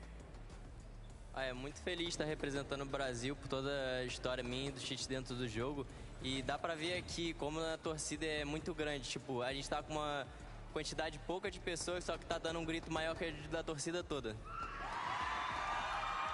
He said, I'm incredibly excited to be here. And I mean, with all these people, we only have a couple of Brazilians and we're louder than everyone else. You had it right there. Thank you very much, KBR and Zeke! Let's head back to Zeke and the desk. Thank you so much, Adam. I mean, what more can you say? Vamos, Brasil! I tell you, this corner right here, they're going absolutely ham. My goodness. Let's kind of focus back up now after this game is done. I want to talk about Sammy. I knew I was going to do this. Cammy and Seti. There it is. Don't worry, my brain just makes up words all the time. Cammy and Seti doing really well. They're in the middle of the game, but, you know, finding themselves kind of in an interesting position. They had plenty of builds, but it didn't quite help them make it to the end game. Look, I don't think they're worried, right? They did what they need to do. You can see right now Seti getting Elim after Elim. He was alone at the end there as his partner. There you go. Cammy went down and Seti was forced to clutch it up, but he got an incredible amount of placements, and they're playing for that crown, and that crown is given to a duo after the 12th match. So they still have time to rack up those points, to play consistent, and to do what they need to do. And we've seen so many solo clutches from Seti across the seasons, of course. Yesterday doing so the same, and he's sort of becoming into that role in the duo. If Cammy is down, Seti will clutch up, and we saw him using the Chrome Splashes so effectively there as well, not only blobifying himself and rotating using that, he was also throwing it at enemy builds, which of course they can't edit out on him. So right there, it ultimately fell to his elimination, but of course he was able to use that so well in so many different ways. A ton of Chrome Splash tech coming out that I want to spend time in the future talking about, but it's almost that time to begin the next set of games. I will say for me, watching this game has made something very, very clear. These duos are getting way more aggressive. We're seeing way more eliminations coming out of these players, but it is hampering a lot of them, right? When you're like, hey, we have 5 elims. Oh my gosh, I have how many builds? 10? What do we do? Look, they've also had time now after day 1 to kind of study a bit more of the exact paths that their opponents have been doing around them and how they can adapt to maybe take those engagements. Janus and Vidil, they were having trouble finding Storm Surge being uncontested, but now they were able to get to the late game in that first match, and they're doing a better job adapting, and that's what all these duos need to do. Yeah, adaptation is the most important. You mentioned Janus and Vidil, of course. Last night, Vidil was sat Looking back at what went wrong, of course, you mentioned the Janus social media post earlier on as well. They were struggling for those surge positions. Of course, they're synonymous with going on that dead side of zone. And of course, they weren't able to find as many tags. There isn't as much action to the south of them as they may have had last season when, of course, they did win. So it's a little bit rough for them, but there's still plenty of games to go. That's right. Game 9 is on the way. So, Monster D-Phase, Jacob, over to you. Let's go ahead and start gearing up here. We have the pleasure of starting to get into the late half. These are what we call the champion rounds. Game 9 will solidify just about the halfway mark for day 2. Yeah, and you're seeing some of these teams heat up just like that battle bus. Monster, you said it. Game number 9 is about to start, and for a lot of these teams, this is the second half of the day. This is the second chance they're going to get here to try to pick up as many points as they can. And for teams like Muzz and Looter, Larson and Spy over towards Grim Gables, they're feeling each other out more and more and more. Last game was the longest it has ever taken, in my opinion, for any team off spawn to finish a fight. That's right. It was a drawn-out battle for Smite and Larson, a tough result from that as well, as they were one of the first contested duels to actually fall there, which is, again, that is how things change here. It starts affecting the standings and the leaderboards in general. They came in around that, upper 10th position, and now they have allowed others to start to close that gap. Vico and Marion over towards Reality Tree. This time around, we get to see how he's doing it. And look at that. He got himself a little parkour spot, knowing exactly what he wants to do in order to get that loot, and that's just quick thinking coming out of him, and you can see why he's quick to act. What's super interesting is now our top 16 from 4th to 16th has become extremely competitive amongst those standings and those positions. From 1st through 3rd, it's definitely competitive there as well, so we're starting to see a little bit of a divide. Meanwhile, Bugha and Miro affected. Bevies and Vortexer find the 2 early, and they're going to be one of the first duos to fall here in the last game. And it really shows us that teams and duos, regardless of how good you are, you have to put up the numbers, you have to perform, and they are fully contested there now. So as we jump on over to Vico and Mirai, have been playing excellent here. They fought their way up to that 9th place position, coming in with 158 points. Very great performance so far. What's amazing to see is their loot path right now. They hadn't popped a single shield, big or small, and they got themselves almost 100 shields each, and that's because of Reality Tree and those mushrooms at the bottom that get you about 15 HP or shields. As Smite and Larson, this is the fight that we're talking about, getting tagged up from the sky, that high position, going over to Muzz and Looter, and it's doing them wonders right out of the gate. It's going to be interesting to see what they do with the amount of damage that they got. Do they want to go aggressive and try to take advantage? But you can see in the feed, Mr. Savage and iDrop already getting busy, taking down On1 first, leaving Baka as a solo. That's right, and lucky for us, we get to tune in with Zagu and Mareem, and this is very cool and also extremely interesting. They have officially switched up their drop spot here on day 2. We have not seen anyone as notable as high placing as them actually try a new strategy, and already they have had a pretty clean start to the day, but they've also slipped down a little further than they would have liked. As we jump on over to Retake versus Vico here. Little head-to-head action. First hacks are going to come in for Vico. They're looking good. So far, they lead the points here, Jacob, and also the execution very much in their side. And for all of Vico's great games, it starts here, but a massive tag is going to have him back down in a defensive position where Marion's going to have to try to figure out a way to alleviate some of that pressure. And you see the sharing is carrying, Minis being passed around. Novice going for the piece control. Unfortunately enough, a missed opportunity, but that's not going to stop him from trying again and again and again. He knows the amount of damage he just put onto Vico cannot go to waste. Now keep in mind, Vico and Marion are inside the top 10. They cannot afford to fall now. That will have devastating impacts to the standings, and a huge side angle there. Marion is hurt, forced into the low ground position, forced to run away from Novice and Retake. They are proving why they were invited to the setting. Meanwhile, Zaku falls to Macwood there with a knock, so The changes, the adjustment, it is heating up in the south zone. It's heating up on the west zone. We have a lot going on right now. I don't know if they just saw him, but McQueen and Kanata jumped on him from Shimmering Shines all the way to one of the highest spots on the map. As Bad Sniper taking down both the NA West duo, Pars and Raze. So you said it before this one. Action is heating up rather quickly here on day 2 as teams look to take control of their own destiny. But another prolonged fight is Marion and Vico trying to catch Novice off guard. The shots to come through, that actually saved Vico's life, even though it wasn't a ton of damage. That would have allowed Novice to keep going. Buys him some time here, and this is why he took those zip lines out the side there, trying to find these new angles. There's something so special about watching high-tier players navigate the map. Very much a strategy type of situation, type of game, when you really break it all down. But Ryan and Vico are going to go ahead and settle down now, as they need to go ahead and recuperate all of these lost resources. So was it worth it, right? Was it worth it? On average, you need around, I don't know, 400-600 damage, right? Around that range, around that first storm surge area. Hey. They've managed to do enough, but can they climb back loot-wise? They can keep finding those shrooms to regenerate as much of the health as possible. It could definitely prove to be worth at the end of the day, because it's not going to expend any of their utility in order to regain it back. What do we think about this?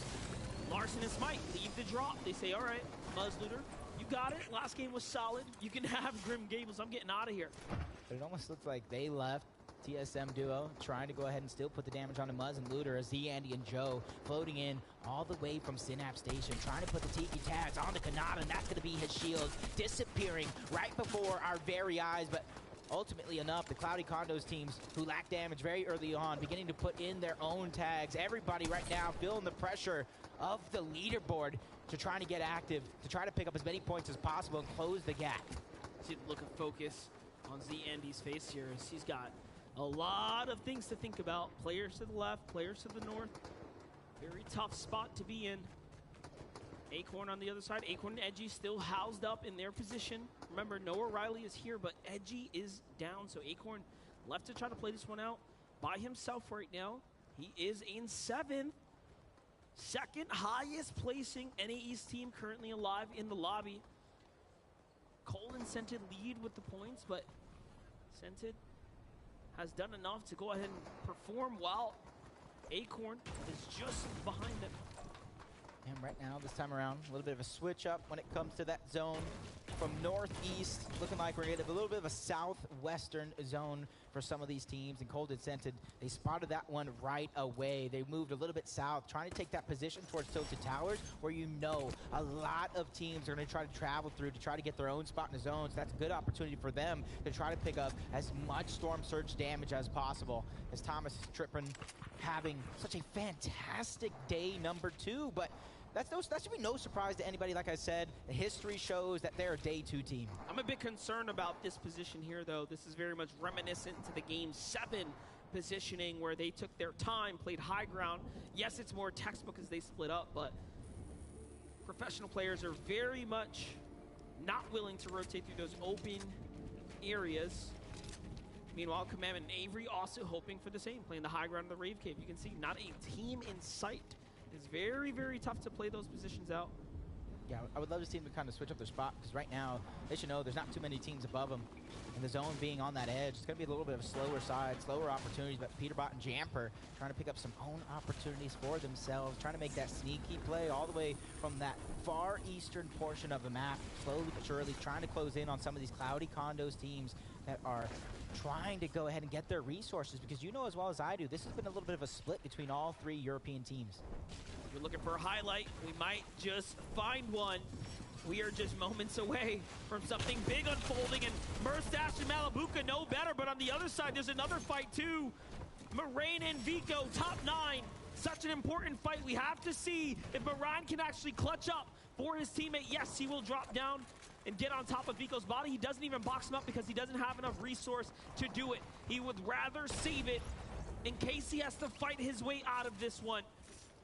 Falconer and Hellfire managed to execute a big elimination here, and now are extremely curious as to whether or not Moraine is nearby. I think Scented and Cold just took out the NA West 3-time champions, Favs and Snacky, on their own way to the journey. Peterbot taking down Mustache as well.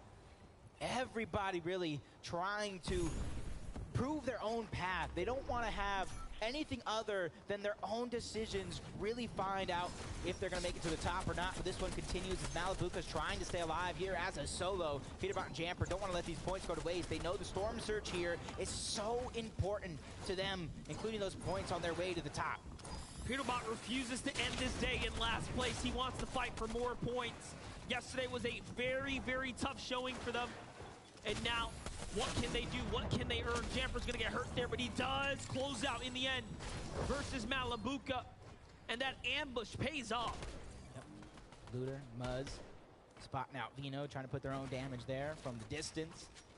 Along with Queasy. For them, it's not too much to worry about. That is huge. That's a huge opportunity. As Robab Kebab also goes down to Andalex, this is an opportunity for everybody to take control of their destiny. Queasy, Vino, box to box, wall to wall, taking that peek, and a great attempt on the Looter. Unfortunately enough, didn't find its shot. Now, Muzz and Looter, the difference between this fight and their early game battles is they actually have had time to fully loot out Grim Gables. Vino is great. He shows us what he has. He puts a huge shot onto Looter. Mind you, this is our first place current team leaning into Game 9, taking an extremely risky battle close to the edge, but he is not fearful at all. Vino's gonna swing around, look for the angle to back up his teammate. Muzz opens the box, but nothing just yet. He's gonna be important in a fight like this as Vino finds yet another tag onto Muzz. It's textbook. That's what you do. Right camera peeks. He's playing it very smart, taking his time. He knows what he's doing. Take a look at how he's trying to control the terrain as well. Muzz doing just that as well. But Muzz is playing off his left side right now, so he does have to be extremely cautious. Looter fully commits in. He tries to take on Queasy, but Queasy is quick. He defends. Doesn't even get touched. Yeah, this is a good trade of damage for both these teams, but it is a prolonged fight. You see another team closing in on the distance. Want to join in on this fun, especially if they don't have enough points. They're trying to close the gap as well. 266 below the damage threshold, but not for long. Things are going to update now. Vino and Queasy looking solid here. They understand they are good and they do not need this fight currently. And now they look for the disengage as they manage to not push over Muzz and Looter. Muzz and Looter have such an interesting history of how extremely respected they are, especially as it pertains to Muzz's mechanical skill and Looter's accuracy. So a wise decision there. They may not have a lot of points, but in that setting, I think they're probably on top. Yeah, and as we find out, the zone is actually going to be a good zone for a good portion of the lobby to have their fighting chance here. And this one is Cammy and Seti. Honestly, if you watch the beginning of their games, you almost get that feeling. Am I watching the same thing? Am I watching the same game over and over? Because when it broke, you don't have to fix it. And Cammy and Seti's early game is one of the best. And that's why they're currently in third place, only 21 points out of first. Z Andy, Joe FN already on the move. Very reminiscent of what we've seen before, these extremely late rotates. Somehow, though, they've managed to consistently find tags, so Surge hasn't been too much of an issue for them. Love this here, finding some leftovers over at the Vault, a launch pad as well. Big decisions to be made here. Do they use it now or do they save it for later? Take it for the road? No, instead, they're gonna go ahead and look for tags. And this is gonna be interesting to see what they're finding as we see Acorn as a solo here. I did see him go down in the fever, see now it's happening. Whoa. He had a fighting chance, but Noah Riley, one and done, sends him back. Did you see his face? He just blinked, turned stiff. He was not having it at all. He was even impressed by that shot. He was shocked. He was shook even right there. You know, they say life comes at you fast, and that's one of those moments there. It is, though. It is. Can you believe we're already in Game 9? I feel like we're going in fast forward right now, and a lot of these teams are following that same pace.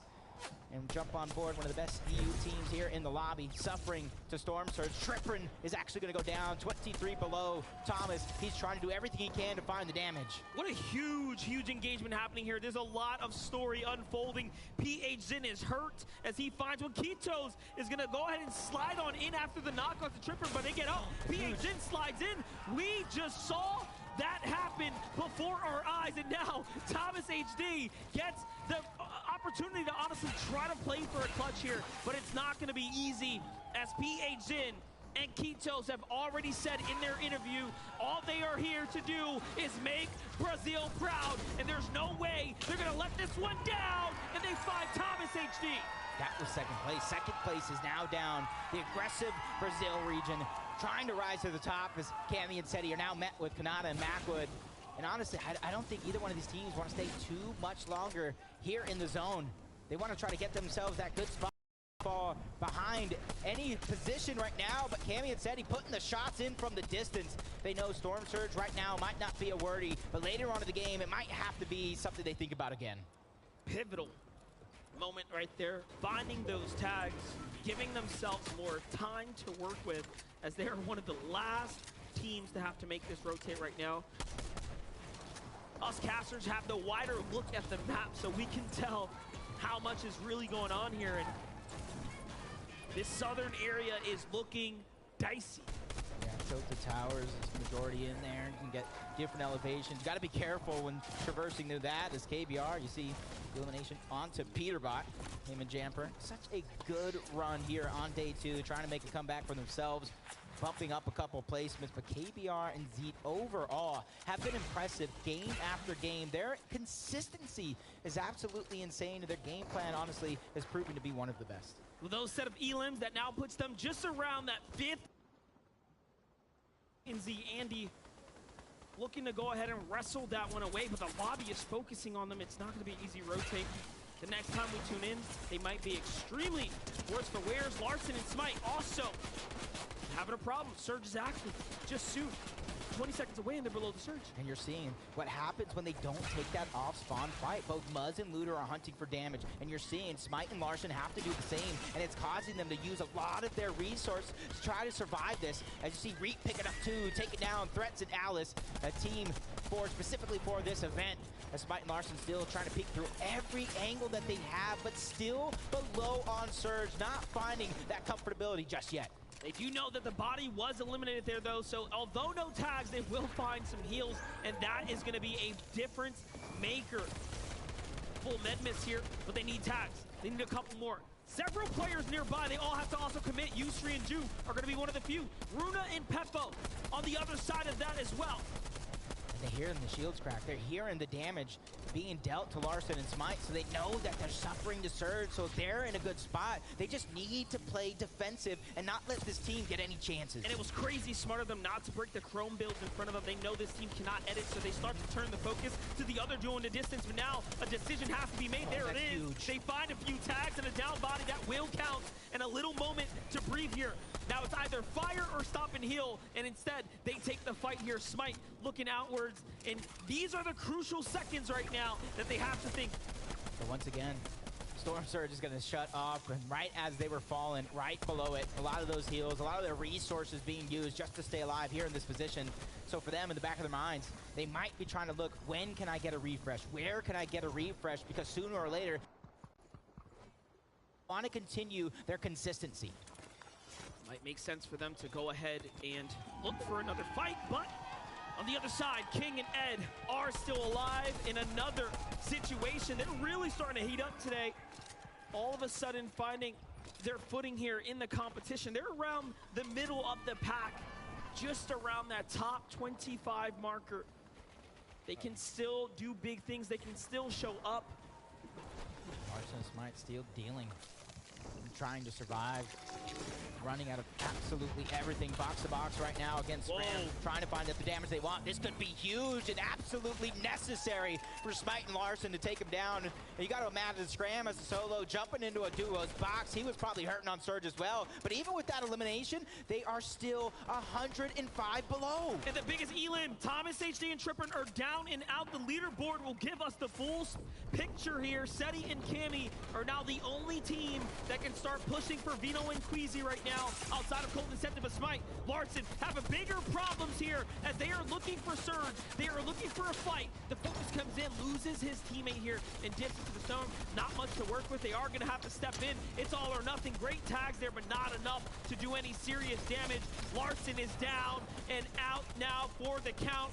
That is it. 7th place out of the competition. That is exactly why, if you're in a stack lobby like this, falling behind Surge is going to be one of the worst things you could do to yourself. It almost makes you feel like you have no options, you have no control over your game. It's Kanata trying to take control of his own. Cammy and Seti as well, 154 above. Even though they're just living in the zone at the beginning of the game, you can see exactly why, and you can see their game planning unfolding right before our very eyes as KBR, 22 HP. Luckily for him, he is above the damage threshold with only a few players needing to go down. Luckily, this is not Brazil's last hope here. King and Ed are still somewhere alive in this game, but KBR at 22 HP, you have to wonder, he won't be making it too much further. How far can he push the envelope? Vino, Queasy, absolutely executing, putting in an exceptional performance, not just one day, but 2 days in a row here. And if there's a team, if there was a team that everyone was talking about, it was Queasy and Vino leaning into the competition. We had that awesome videos segment where we interviewed the players and asked them, who do you have as the best player here, the player to look out for? Vino was amongst that conversation everywhere. That was the common denominator. That's for sure, as Belusi and Hydro have that high ground, trying to put damage onto the lobby, and Cold and Scented trying to cement their side of zone, picking up not one, but 2 more eliminations to add to their total and add to their run. As Hen picking up and taking down Aqua altogether. That tag team coming out from him and Vortex proven to be successful. As you can see where the leaderboard squeezes, as Thomas and Trippin went down early on. Cammy and Seti taking away that 2nd place spot. And last game, we talked about it, the same thing, 21 points behind. They have closed that gap. Now they're only 13 points behind Vino and Queasy. Tough spot to be in here. Like we said, KBR has to push the envelope. He is by himself. What exactly will he do here? Running low on material, just a few builds left as well, so it's only going to get him so far. Commandment, Avery, about halfway through their resources, but looking very much solid. Launchpad's going to come out, but the head bounce, that's going to cancel the strat there, unfortunately for him. Clix is still alive here alongside Duke. They have plenty of heals to work with, but already the lobby focus. He tries to fight his way to the launch pad. This is tough. It's just moments away from being ticked out, and now he's holding on. I don't think it's going to be enough. This is looking like it might be wraps for Duke. He will need an elimination to stay alive here. Desperately running to the zone, and nothing reveals itself to him, and down he goes. But from height to height, Hydro, Belusi are still up top. They are so high up. Yeah, time to get off of this, reposition down later.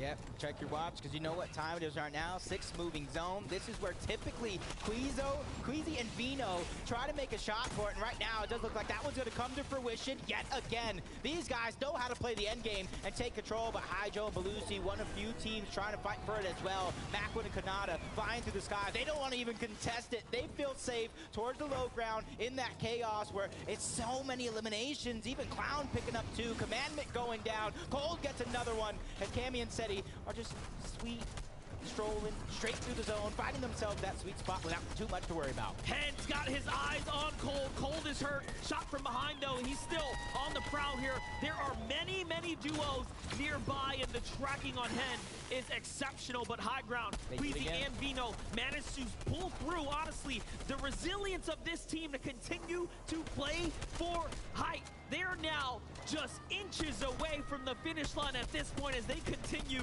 to dominate the lobby. And look at that. They're going to be able to hold high ground on top of the blimp. They only just have to force one duo and then maybe reach down off as Cold, Scented, working their way through the mud.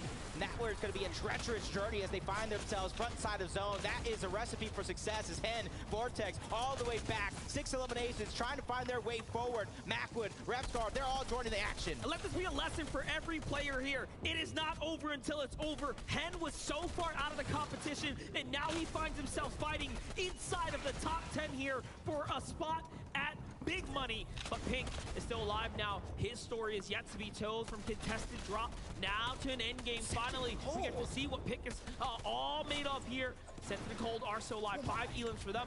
This is where they play best, the low ground. They have to be careful, though. That's going with an elevation change. They gotta start it now or never, and a good shot by Noah Riley to take down Reed. Everybody having those struggles. Pink goes down to the Storm. Cammy gets credit for that elimination. 2 more points, 6 total overalls. Cloud and Repscar trying to meet that total. They get their 6 as well. 4 for Repscar. These guys are lighting up the leaderboard, but the team having free rotation after free rotation. Queasy and Vino pressuring the lobby from the high ground. They're looking so good doing it as well. Lucy and Hydra try to get out, and no, swatted out the sky. It's over. It's a no-fly zone. And Vino and Queasy are just running away with hype. Meanwhile, Sentin finds one of the feet there. Sentin and Cold might be one of NAE's last hope inside this last lobby. Savage is still alive too, just by himself though, very hurt. iDrop hunting nearby. Great way to start to turn around here and put a little pressure on the high ground, but this time there, 111 onto height. Savage demands respect, but Queasy says, stop that. It shuts it all down. Perfect opportunity to stagger himself to the backside of zone. Spots iDrop up, but he continues to drop down low. High ground was taken away by Cammy and Seti. Better late than never as they're forcing everybody down, and they have that free rotation towards the low ground if they want to take it. This is excellent now. Cammy and Seti have a chance here to close the gap and take back first place. They started it off that way, and they want to remain, but Queasy is still here. Don't count him out. Another set of points, and now it's Golden Sentin versus Cammy and Seti on height. And we also have Janice and Vidil in the mix. 3 teams alive, 6 total players, but Cold goes down, but Janice and Vidil get knocked as well. 1v2 situation, NAE's, the world on Sentin's shoulders, but Cammy and Seti going for their 3rd victory royale in the FNCS Invitational. This is how you cement a legacy. All they have to do is close out this game as Sentin trying to take control, trying to fight for the high ground, but it's not enough. EU strikes again with Seti and Cammy taking their 3rd victory royale. I don't know how they do it, but they have the face of champions. They go ahead, they sit down, and they play this one out through to the end. An emotionalist reaction there as they say, nope, we still have a job to do here. It's not over. Not over until that 12th game is done and dusted, and that was only number 9. This one is heating up quick as the teams at the top of the leaderboard are trying to take control of everything that they can. They're trying to do everything in their power to not let it slip through, because Monster, at this point in time, nobody at the top can afford a bad game. That is true. They cannot. As the winners start to take to the stage, we will get to touch base with them. Let's go ahead and send it on down to the floor to get the update. Thank you very much, MDF and Jay. Give it up for Cammy and Seti, everyone! We've spoken so many times the last few days. We're almost approaching getting matching bracelets time. This is crazy. Congratulations. What a great way to head into the halftime. Another Victory Royale. Like, we need to get more. You need to get more! Yeah. This guy's confident. Looking at the last few games as well, you wanted to start this strongly. Seti, you've done exactly that, and you're managing to manage your games exceptionally well. Huh? You're managing your games exceptionally well. Yeah, thank you so much. We just have to be confident going into the last 3 games, and yeah, good luck to everyone. Now, looking at the leaderboard as well, obviously we had Queasy and Vino who are very close as well. We now know that this is coming down very... We love a battle going into the last few games. Queasy and Vino are there, a few others too. What are you guys going to be doing in this break now, in terms from a strategic point of view, to prepare yourselves for the last 3 games? Just chill and wait for the games. Just wait for the games. Seti, is it going to happen? Could you be FNCS Invitational champions? Yeah. Of course they could. Guys, give it up for Cammy and Seti! Let's head back to the desert. Thank you so much, Adam. Congratulations to Seti and Cammy. I mixed up their names last time because my brain does crazy things. A massive victory out here in game number 9. So right now we are heading into a little bit of a break period. Our duels will be having about 20 to 30 minutes, step away, recollect themselves before the last 3 games. Now for you all at home and of course here, don't forget, stick around, watch till the end of the broadcast for some FNCS news. Now, Vivid, Taco, welcome back to the desk. We got to talk about Seti and Cammy. I would just like to set the stage a little bit for the duo. These guys were stacked all game. They had borderline max materials. Look at the loadouts. They had the launch pads. And I mean, even in the situations where they would have been forced to use them, Vivid, they were just able to just casually navigate builds like it was nothing.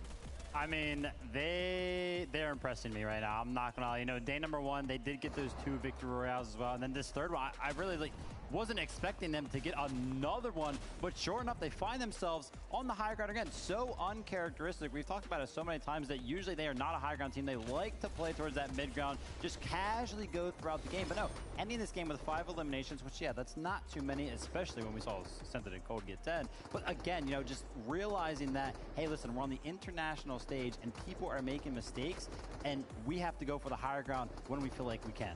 It's just the fact that despite the level of competition that we see here up against Cammy and Seti, these two still control a third of the Victory Royales for the matches that have taken place so far. That alone is an incredible feat to accomplish here on a stage of this level. And I'd like to think that really came down to that 7th, 8th zone period where you could really tell that Cammy and Seti, they started to recognize the fact, Quizivino, they're not really building out as much. They're kind of taking their time. They're working through these high ground layers, starting to see if they can actually find somebody for resources, find a way to refresh themselves. But it was just a beautiful overtake there, and they had enough. They only had 27 builds, I believe, when they first took control of Hype, but sometimes that's all it takes.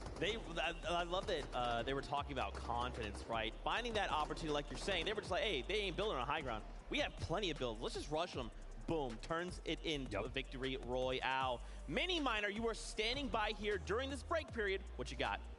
Thank you so much, Zeke. Now let's take a little look at our game number 9 winners, Cammy and Seti. How did they manage to get into the position to win the game? Let's take a little look. As you can see, that is their drop spot, the Cammy split as they call it, and we can have a look at how they're getting their surge off spawn. It was something I talked about on the desk. These guys had a little bit of a problem, right? They were having a few issues with their surge, going down in that first moving more often than not, and it was down to surge. But look at this. They have the balloons to give them that elevation in the center of the map, even staying back into the storm to take advantage of the fight that was going on. We saw Kanada, Macwood, Basil, and Jace going head-to-head. And look at this. Cammy and Seti just thought, you know what? That's free surge. We're going to take that for ourselves. And what's most beneficial about this position is, of course, you can wait late because you have the balloon to rotate in late. This was a risky rotation. I was watching this in the back and I was thinking, oh no, they could get beamed by so many of the teams that were pitched up inside of Tilted Towers. But look at this. Beautiful plays using the buildings to prevent them from getting seen. Not just seen, but also taken out. And that is ultimately what this team are doing. They're really adapting their play style to get that storm surge early on, and they're even staying back in the zone to get those tags and then rotating in perfectly. That's a little look at what Cammy and Seti are doing. How are Thomas and Trippin thinking? Kelly, over to you. Thank you so much, Mini Miner, joining me here. I have Thomas and Trippin, and I want to start talking about yesterday's games. Just consistency is key, and that's what you showed off, ending off the day with back-to-back 4th place finishes. What was the key to that success? I don't know, we just played consistent. We had our search and we just played in game, and it was easy from there. So obviously game 9, not the best. Was surge the issue for you guys there? Yeah, we didn't get a really good spot, and we couldn't see a lot of players, so we just had a really bad game and we didn't get enough surge. Well, obviously you guys have 3 more games to go here and you have a little bit of a break. What's going to be the preparation for the second half of the day? We were just too slow off spawn, like, to get out, and that's just it. Yeah, I mean, obviously you guys are going for consistency. Eliminations, though, don't seem to be a focus for you guys. Why is that? I don't see a reason to go for dumb kills, so... Obviously, it's a bit... We just play our game and try to get placement. I mean, obviously, it's working out for you guys. Even with a rough game 9, you are still in 4th place, so still doing a great job. Thank you guys for joining me here, and we're going to be head on back to the desk. I haven't watched all of them, only a few. A fantastic interview there, and of course the raw emotions from the players. We have a very special guest joining us here on the desk during a little bit of a break here. It's none other then Somerset, welcome. Thank you. How have you been enjoying things? Oh, it's been great. It's just so surreal to see everybody just here together and watching people competing. It's been awesome. Yeah, I mean, it's a very different atmosphere, right? Like when people are getting eliminations left and right, you're just hearing the fans go crazy. Absolutely. Have you heard the Brazilian corner of the venue right up here? They're right up here. Anytime you see Kitos, I have actually. I'm all the way on the other side, and I can hear them all screaming. I love the support. It's great. You can still, you love to see it. Yes. Let's take a look at the leaderboard here. We'd love to kind of pick your brain. Somerset, you're one of the best to do it. I mean, one of the toppest tier competitive players. Don't act like we don't watch, because we all know. I want to kind of just get your thoughts here. When we look at this top 10, is there anyone that kind of stands out to you that you're maybe thinking, look, I would really like these guys to do well, or maybe even I want these guys to do better? For me personally, I've been watching Queasy, a lot recently. They've been absolutely dominating. But also I have a couple of friends on the board, like Tripper and Thomas HD. I really want them to do well. And they're all such good players, and there's always something that makes them stand out. So every game, it's just a surprise to see how they play and how they play against one another after they've been doing it for years. Yeah. How do you keep yourself focused, especially like in a situation like this? I mean, at this point, you just have to know that when you're in the game, you're in it to win it, and you have to be so focused on the right things, because whether you're an IGL or you're a fragger, there's always a role you're needing to play, and being able to communicate with your teammate properly is so important, especially for moments like these when you're trying to get those impact frags and to just win the entire game, because it takes a lot. There's so many different steps. Yeah, what all goes into that? Because I know, like, I've watched a lot of you in recent tournaments especially. Like, what role do you play? And then, like, what are maybe just a few things you kind of have to be mindful of when you play that role? I'm personally a fragger, but I'm always having to make sure I'm calming everything properly, being as quick as I can, constantly staying close with my teammate. Because if you fall back, you can easily just mess up the whole thing. Yeah, 100%. I know recently, Taco, you got to cast an event that, of course, Somerset was in. How are you feeling about all this? And, of course, Somerset now being here. I mean, I think it's awesome. Somerset, you had an incredible performance with your team, and I think Vanessa especially, she's got to be feeling awesome with everything that went down. You guys didn't walk away with the win, but at the same time, I still think that it was clearly a strong indicator of the fact that you know exactly what you're talking about. Thank you. I don't even stop. No, I don't know, like, I'm just like, stay humble, you know? Like. Yeah. Of course. How do you feel about, like, seeing all the fans here in person? They're all running around. They're losing their minds. Like, are they just running up to you like, oh, Somerset, I know you. What's up? I've actually, it's so surreal, because I'm trying to, like, walk 10 feet, and I've got all these people like, can I take a picture? And I'm like, hi. Like, it's like, I'm the one that's more excited than you know what I mean? Like, it's a completely opposite experience for me, because it's not what I'm used to. I'm used to streaming at home, looking at the chat go wild, and now I get to put, like, a name to a face and meet all these people that I've known for years, and my community that's just been so supportive over the years. It's been That is amazing. Well, Somerset, thank you so much. We hope you continue to enjoy all of the action. Kelly, I believe you're standing by. What you got? I am indeed, Zeke. I'm joined here by Joe and Zandy, the current 8th place team right now in top 10. You got to be feeling good. Yeah, feeling okay. The last games, couple of games, I haven't gone the best. Just need to play good in the next 3. So what exactly happened, and what do you plan to change to make it a better second half of the day? We're just going to start double-looking everyone. I mean, it seems even when you guys go down a little bit early, you're still able to grab those elims. So what is the part that you're able to do so well there? All we can do is just get kills. Like, can't get any placement points. Just got to keep running across the map. So obviously there's a lot of people watching, hopefully being able to learn from you guys, wanting to be pros like you guys. When you do have these far polling zones, what is something that could be a good piece of advice for these people watching? You just need to make sure that you have enough stage to survive and then go to dead side and farm your meds. Dead side rotation always works, or it works sometimes.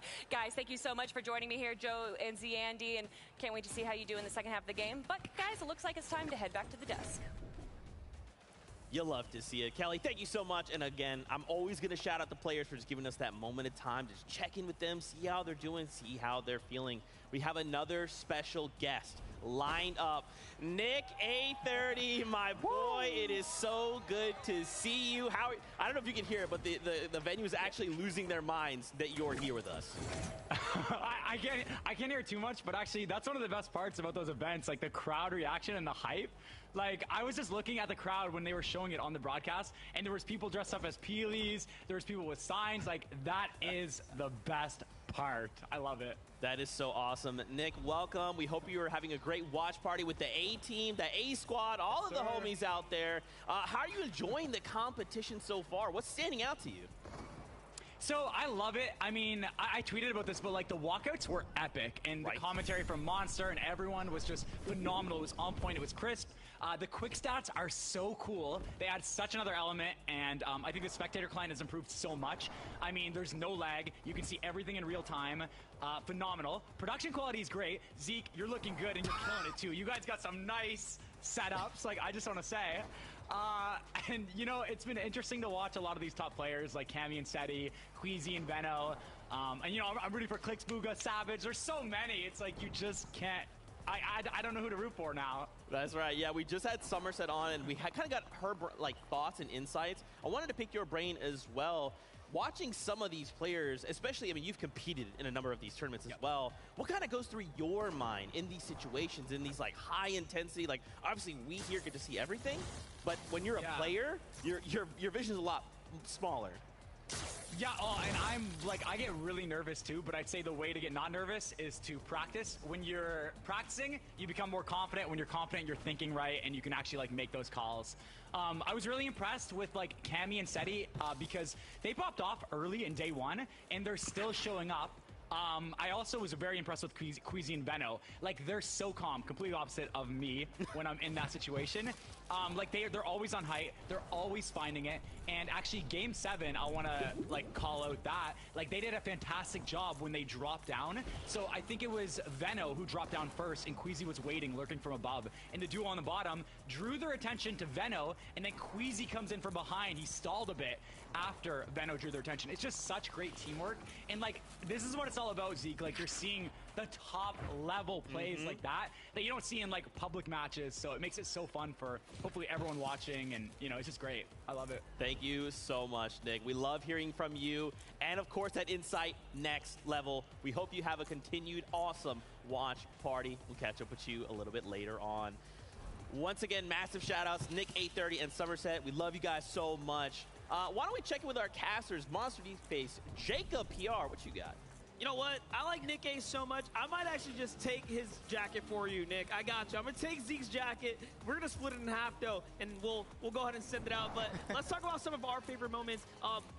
Dude, Thomas HD Tripper. Insane. We agreed, right? We agree on this one? Absolutely insane. And what they went through at the start of the day, we were surprised they even stayed alive as long as they did. And that was absolutely important, because them staying alive throughout all that chaos is the reason why they are still in contention. And that is just amazing on a stage this big. Yeah, if there's been a team to stand out, it's moments like this, especially with Game 1, when they can just pull out those clutch points against all odds. But we have so much unfolding here. This is what I love so much about the FNCS Invitational stage. We get to get an update on a special guest for you guys.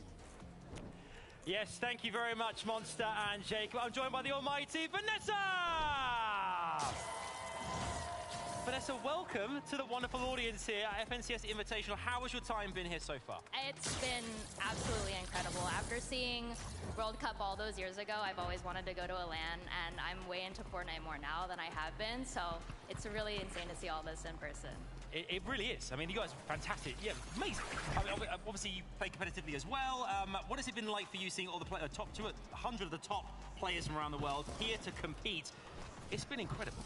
It's been insane. I'm trying to steal some of their strats. They keep doing little things. I'm like, yeah, let me keep that in mind for later. Let me keep it for next time. And also, I mean, community-wise as well, obviously World Cup, now here Invitational a few years later. How great has this been for everyone watching at home and for these audiences as well? I can only imagine how good the broadcast looks just on a laptop or a phone or on a PC, because it's incredible in person. Everyone backstage has been really nice. All the media looks great. Production's just fantastic so far.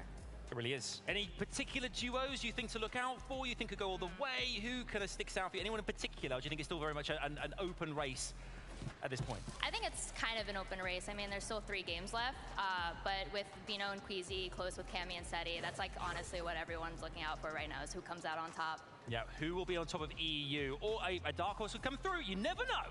There's 3 games to play. One more time, give it up for Vanessa, everyone! Let's head back to Zeke and the gang. Thank you so much, Adam. And look, we just talked about Somerset, paired up with Vanessa. There was Vanessa, way over there. I don't know how we pulled this off. It is absolutely crazy. Now, we've had a couple moments throughout both of the 2 days of competition to do a little bit of a listen-in, right? To catch these raw moments from the player in those high-intensity elimination moments, or even just like, what are we going to do next? Let's take a listen. We can use that, maybe. I got 2 gotchas and like I got nothing, bro. I'm a broke here. I got 3 gotchas, bro. Nothing, bro. We got zone, by the way. We need to get early search. Yeah. I'm gonna look towards thingy. Gotcha, promise you. I see one. 26, 39. Look there, he's southeast. He's coming towards us and he stopped. What if it's a solo, maybe? Big kid coming in behind. They're fighting in here, I think. Face. Got it. Nice, bro.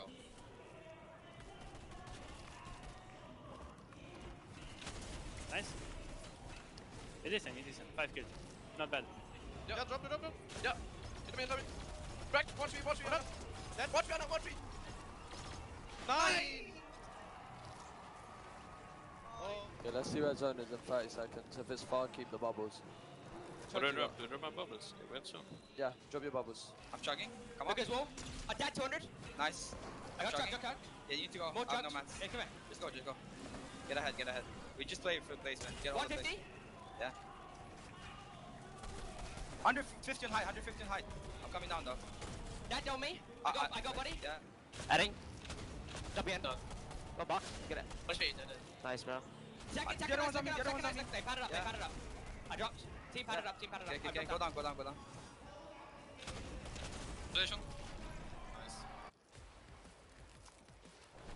We hope you enjoyed that. Now, guess what? We got a really special interview from Adam, who is on the stage. This is Around the World. It certainly is. Thank you very much. We have 2 phenomenal players here on the stage. Please, big round of applause for Pars and Jace. All right, guys. Good to see you. Obviously, what a fantastic experience it's been. Pars, representing NA West here. What has it been like being here in North Carolina with these beautiful people here and competing against this stacked lobby?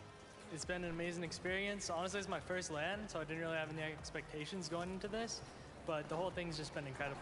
Has it made a big difference playing in front of the audience, knowing, I mean, as well, being the player hotel, being around the other players, has it really added to the experience for you? Yeah, just the atmosphere in general is just incredible. It's electric. It really is. And Jace as well, from OCE, what's it been like for you as well? I guess, you know, all the way from like Australia. Yeah. What's it been like being here in North Carolina competing in front of the crowd and everyone at home? Yeah, no, it's been cool. It's a new experience because I've never been at LAN before, but yeah, it's been fun. What do you think you'll take away from this? Obviously, the community have been absolutely loving this as well. What do you take away from this experience as well? Just experience for more LANs in the future, hopefully, and hopefully next time can win and not come last, but yeah. Don't be such a pessimist. Always have hope. One more time, give it up for Pars and Jace! Thank you, fellas. Back to you, Zeke. Thank you so much. Jace, listen. You're gonna go far, all right? Believe in the me that believes in you, okay? We still got 3 games, ain't nothing. Come on, Jace, you got this. Fantastic to see now. Our players are slowly kind of making their way back onto the stage. They've kind of had this little bit of a break to collect themselves, talk amongst their duo, potentially a coach. What are kind of some of our expectations? We only have 3 games left to go, Vivid. Now, more than ever, it is vital for these duos to put everything on the table. It is, yeah. There's only 3 more, you know, when we were playing yesterday, it was like, oh, we have tomorrow. When we started the day, it was like, oh, there's a lot of games left, 6 games, but no. Now the halftime, like you mentioned, is over. Only 3 more left to do it, and the top 3 on the top of the leaderboard right now. They are pulling away from the rest of the competition. So not only do you have to perform, but you also have to stop them from gaining points if you want to break into that. It's two things from how I look at it, because as far as the top 3 to 5 are concerned, you don't want to start hitting that autopilot region. And what I mean by that is you don't want to start thinking about, oh, well, this is what it looks like to be first place. You start thinking about yourself having already won. Cammy and Seti, Queasy and Vino, these two are just duking it out nonstop back and forth between who's actually going to stay in that first place position. And I want to see the bottom as well. Those teams, I don't want them to check out necessarily, because there are still 3 games. There is still a substantial amount of prize pool money up for grabs and some pretty significant jumps if you can get just 1, 2, 3 more placements. Yeah, I think that's kind of my key takeaway as well when we watch things like the FNCS for their respective regions. It's not over until game 12. Anything can and anything will happen, right? So for all of you here in the venue, for all you watching at home, if you have a favorite duo that maybe isn't where you want them to be, continue to cheer them on, right? Until that last game, anything can happen. They can find that refresh. They can make it into that top 5 and get the victory royale. Anything can happen. You can see these players are zeroed in. They're focused, vivid. The pressure is on. You've been in situations like this. Oh, gosh. What is going through these guys' mind? Do you think some of them are maybe racing? Are some of them trying to calm that storm? Are some of them just like, yo, I'm the best, let's keep that going? I can tell you right now, for probably a lot of them, the end result, right? Every single possibility is running through their minds. Are we going to end up on top? What if we get second? What if we lose by 1 point? What if we lose by 2 points? What if I got that one elimination in the last game? All of it right now is racing because we are in this little bit of a break. But the ones, there are a couple of them out there that are still thinking strategy, that are still fully mentally reset, and they're locked in for this game, and those are the ones that have the edge. And look, I know I just mentioned about how we are primarily looking towards Queasy and Vino and Cammy and Seti in that first and second place position, but Cold and Scented, by the way, each of them in that last match with 5 elims apiece. That's 10 elims collectively and a 20-point difference in their actual scoreboard. So as far as the leaderboard is concerned, these guys have just been steadily climbing. I believe they're actually 3rd currently in that leaderboard position. And if we're talking about a dark horse entering the race, I'd say these two are the ones to keep an eye out for. It's incredible, the storyline, really, because I think that they were, expecting themselves to be contested, actually, and I don't think that they have been getting contested pretty much any of these games, which is why we can see them rising up the leaderboard so fast. But then even coming into today, right, like we were talking about, there was 5 EU teams in the top 10 and 4 NA East, and Acorn and the Edgy were that top NA East team, whereas Cold and Scented, I believe, were in 8th coming into today. But now, in 3rd place as well, so taking that top NA East spot, and they're on a hot streak right now. Like, they're coming for top 2. Yeah, man, and I think one of, I guess a reminder for us as we watch these games, remember these players only have their perspective, right? So to us, when these players are possibly making what we would consider a mistake, they don't have all the data, right? We're watching all these perspectives. We have the bird's eye view, so we can see a lot more. So I think for a lot of these players, kind of being able to go back last night to spend that crucial time to say, okay, let's VOD review. What happened? What actually led to us ending the day the way we did? I'm happy to report a lot of these players, pretty much all of them, were back at the hotel reviewing every little thing, man. Yeah, and that's what it's all about, right? Like we talked about it on day number 1, hey, listen, some of these teams are going to go back to the hotel, they're going to reset, they're going to watch the VODs, watch some of the mistakes. I was there in the room. I know Acorn and Edgy, they were working hard as well. Like I mentioned earlier, they did come into today 4th place position. They were still VOD reviewing, working hard, even though they did get that top 4 spot. So the hard work is being put in for sure. And it's also just awesome seeing the amount of dedication as well, because it is quite the grind, both physically and mentally, I think, to just sit here playing through those 6 matches, go home, sit through more VOD review, and you're still staying mentally honed in. That's not an easy accomplishment by any means for all of these duos that are here competing. And I also want to just try and keep an eye out in that top 10 specifically, because we talked about Cold and Scented kind of making their way up in the leaderboards, but there has been a whole lot of shakeups as far as 4th through 9th are concerned in the placements. That's right. I mean, here, the tension is real. Raleigh, North Carolina here, the Raleigh Convention Center. I know y'all have been able to hear this crowd go absolutely insane. We've had 3 games already with 3 left. There was a break between these 3 sets of games, so a lot of these players have collected themselves. And you can just tell, man, anytime we take a look at these faces, they're just thinking like, okay, look, whatever happened doesn't matter. Like, I just have to perform here for the next 3 games. Yeah, and some of them don't even really care for the break even, right? Like, I know that we had that interview with Cammy and Seti right before, or right after they got that victory royale, right before the break, basically. And Cammy was just like, or Adam asked Cammy, you know, hey, like, what are you going to do on the break? And Cammy was like, I'm just going to wait for the next game, like, right? Like, some of them are still locked in. That break isn't even phasing them at all. And then Seti's been loving it, right? He's got a big smile on his face all the time, feeling confident. What I want to see is what the momentum shift is going to be for having this break period, though, because it's not necessarily that the players are going to go cold by any means in terms of their aim, because I'm sure just from the energy in this crowd alone, looking out into that audience as a player, it's got to be an invigorating feeling. But as far as that catalyst aspect, because something to kind of highlight from earlier in the day, for our first game with Game 7, there was a moment with Tripern and Thomas HD where Tripern literally challenged a box fight in a 1v2 situation, gets a trade, and essentially forces out On1 and Baka while picking up an elim in the process. And from that moment on, we kind of just saw Thomas HD and Tripern just really make a strong move up in the leaderboard positions because of the fact that they were able to just take that instance and just run with that momentum. Yeah, there's a pretty big tonal shift coming into today, right? We observed a lot of duos yesterday. Storm Surge was rampant, right? And a lot of them kept kind of saying the same thing. We need to get more aggressive. Today, duos are realizing that. We have to go absolutely ham if we want. That solves our Storm issues. That solves our issue of we don't have mats or weapons or whatever. We just have to get refreshes, right? We always go into that mid-game zone ready to go. But for some duos, it's still not enough. It's what I'm like. The trend we're seeing is they're getting aggressive, they're finding eliminations, they're doing all the things, but they have nothing left in the tank. I mean, that's just Fortnite and Storm Surge in general, unfortunately, right? And I love that you've kind of pointed out that aggression. I feel like Vico has been one of those players that we have seen constantly try to get aggressive off spawn in that early game, landing over at the reality tree. I just feel like every single time we tuned in with him, he was like looking for a fight. So he himself knows that he has to go get aggressive, but he's also confident in his aggressive. Coming off the back foot of that, a phenomenal game yesterday. I would be feeling confident too. I'm glad you brought up Vico though, because even last night in the player lounge, he was just so energetic, so excited. And the one thing that I remember him distinctly talking about was, I'm aiming for that 3rd place position at a minimum. Okay. He wanted to make sure that everybody there was aware of the fact that he is doing everything in his power to try and elevate himself from that 9th place position where he started out today. And I believe it's still a decent amount of work cut out for him, but if he's able to keep consistently putting up elims like what we've been witnessing, you never know, because we've already seen duos such as Hen and Vortex, for example, where they secured 50 points in one match.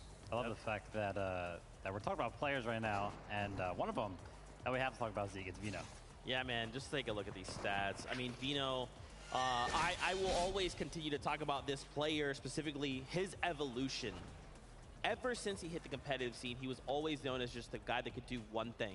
He will not lose a fight, ever. You put him on any team, you got a problem, you send him in. He takes care of the issue, but now he's evolving, right? He's understanding, okay, maybe I can kind of do both. And we've seen many players not capable of doing that. Some can say, well, I can IGL, but I'm not most comfortable fighting. And then we see the same on the other side. Vino is one of the very few players that can kind of do both. Yeah, look at him. 2 thumbs up right there, 2 peace signs. He's feeling confident. He wants to get into the next game. And shout out to Nick A30, right? I'm supposed to be the analyst, and he was the one breaking down one of their plays. It's actually one of their, like, their highlight plays that they do all the time. They do this thing where one of them drops down on one side, and then the other comes right down on the other side. And Nick A30 spotted that. So shout out to him for having that analytical mind, having the game knowledge. But Cammy and Seti talk about game knowledge, being well aware of their surroundings at all points during the game, so much so that we have seen them take high ground twice now when that has like never been done before by this duo. No, but they understand fully that when it comes to the competitive environment, especially in an in-person event like the FNCS Invitational, you're going to have to be flexible, and that is exactly what they have managed to deliver time and time again. The fact, again, that they have a third of the Victory Royales out of the matches that have been played so far speaks volumes. And again, I think that as far as Cammy and Seti, they're also keeping in mind, we might have 3 Victory Royales, but at the same time, we're still not in first place. That as well, I think, is an incredible metric to gauge things by for just how in control Queasy and Vino just have been throughout each of these rounds. Yeah, that's right, you guys. This insight is next level. Why don't we check with Mini Miner to get his Thank you, Zeke. Now, yeah, this is a huge moment in the tournament, right? We're halfway through day 2. Game 9 has been completed. I want to talk about how these players are feeling mentally. How strong do you have to be in these moments as a player on that huge stage in front of this incredible crowd to stay calm, stay confident, and stay effective in your plan? We've seen so many teams switch things up on day 1, and I feel like we've seen less of that in day 2. We've seen teams that are sort of thinking about, you know what, let's just stick to our guns, let's just stick to what we know, and let's try and see if it works, right? We're seeing Cammy and Seti returning to low ground quite often as well, picking up elimination after elimination. I touched on their Storm Surge strategies earlier on as well, and these guys are looking really, really strong when they are in that position. And I think they could take it all, you know. These are one of those teams that if they are getting those end games, if they're getting there consistently with this great Storm Surge plan that they have, they could definitely take it all. Of course, we talk about Queasy and Vino taking the high ground, but that is, of course, very relevant and very reliant, if you like, on their material management as well. So it's exciting back here. The hype is real. I can't wait to see what's happening next. Thank you so much for that insight, Mini Miner. Once again, we just had a little bit of a break, so if you're just tuning in, you're wondering what's going on, we played 3 matches, we gave the players a moment to breathe. We had them step away, collect themselves, and now they are back. We will be getting into games in just a little bit. I want to turn attention to the standings. Queasy, Vino have maintained this lead almost all. Cammy, Seti, they are right there, man. They are in lockstep with this duo. They are looking, waiting for Queasy and Vino to make a mistake. Now, last game, we did see that. They finally said, high ground, we're sick of it. And they pushed them, and it worked. Now, this does go back to Mini Miner's point, though. They haven't been managing resources as well as they could be. Exactly, but I love the fact that you mentioned that, you know, Cammy and Seti, quote-unquote, are sick of the high ground. Because another team that was kind of sick of the high ground, even actually so much so that they love playing the low ground, it's Cold and Scented, and they were just running through the lobby throughout the low ground. 10 eliminations is what they finished that game number 3 with, and they're hot on the heels of that top 2. And Cold and Scented, I think, have just been working very seamlessly with each other. You can really see this duo's chemistry come to light whenever they're playing through these first and second moving zones. And I think more specifically, Scented as well has really been surprising a lot of these other duos, just taking such aggressive instances that I don't think you would naturally expect those challenges right away, but it just doesn't seem as though Cold or Scented are willing to miss today. And the teamwork is always there. This is one of the things that I am most impressed by when I watch these 2 guys play on NA East. You can see in almost every single highlight, pay attention, they are always doing the exact same thing. They know what the other person is doing. They know where that other person is at, whether they're going to get that shot in. And it seems like they always get that prime shotgun shot off at the same exact time collectively. So it's like 2 people just firing that shot at the same exact time every single time, whether it's an edit, whether it's piece control, anything. It's about that synergy factor, right? This is kind of something we've danced around, I would say, over the past 2 days of competition, right? Some of these duos they've been doing as long as we can remember, right? Cammy, Seti. Some people have come together for the first time in this competition.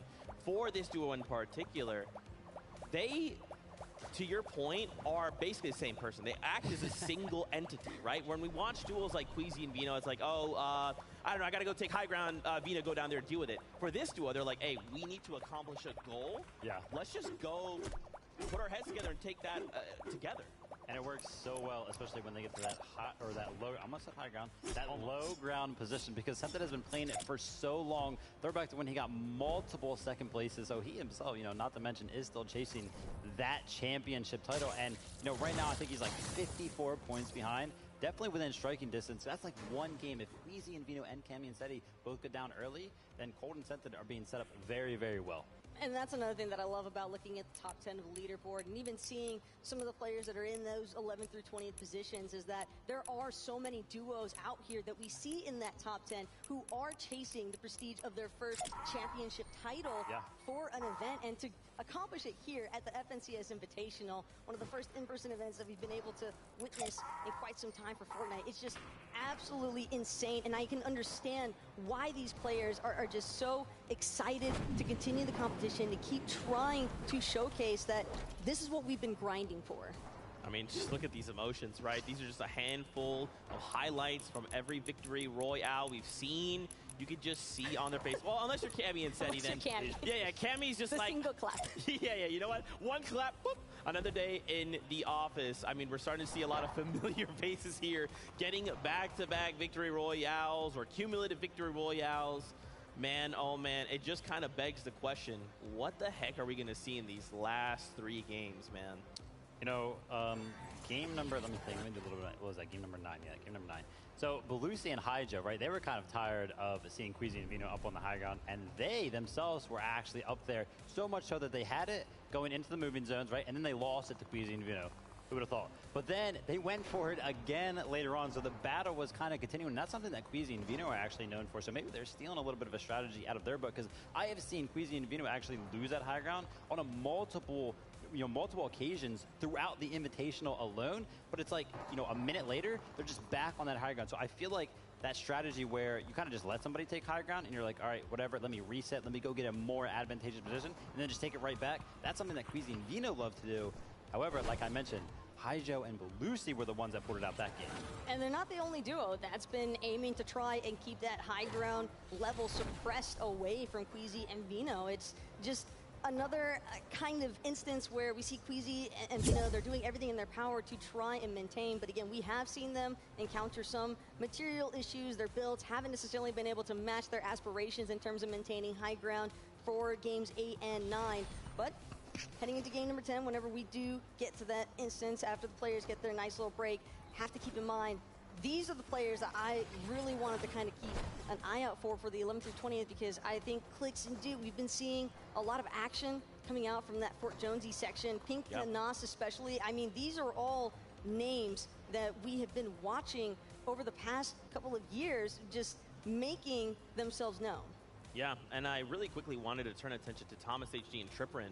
We watched the top 3 be unmoving to kind of start the day, right? Queasy, Vino, right? Thomas HD, Tripperin, and now for the first time, Cold and Scented have actually dethroned Thomas HD and Tripperin. And now we still have 3 games. Anything can still happen, right? But to see them finally kind of have that moment where they're like, oops, we were in top 3, we have to take a step back now to Cold and Scented. What are we hoping to see from this duo, right? Because they got the passion, they got the fire, that's why they're in your top 5. But this is a duo capable of winning it all.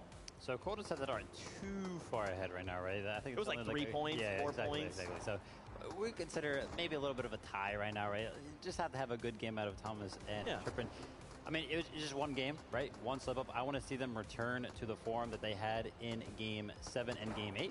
If they do that, then I think that they're fine in terms of securing that top 3. Unfortunately, for the NA East hopers, it would be an all EU top 3 at that point, but what can we hope for? You still have to keep an eye out though for Hen and Vortex. It really seemed as though Hen is trying to remind everybody, hey, I was considered a kind of goated player for a reason, and his fragging potential has really been highlighted throughout these last couple of rounds.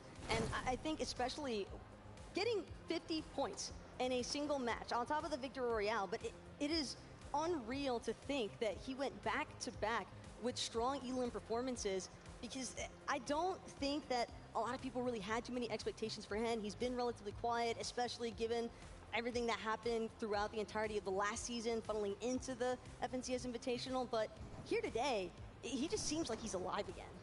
Yeah, for a lot of these duos, they're kind of thinking that, right? Last opportunity, 3 games. Let's just play with an open heart. Let's see what can be done. For sure. It is almost that time, so very quickly, don't forget, watch all the way to the end of the show for some FNCS news for Vanessa, Somerset, Nick, A30. We really appreciate y'all coming, hanging out with us, and giving us your insight. We're going to check in with MDF and Jacob really quickly. I want to hear from them. Yeah, big shout out to the community coming together. I saw Bucky sending me some messages like, hey, get me on broadcast. I'm like, can I trust you, Bucky?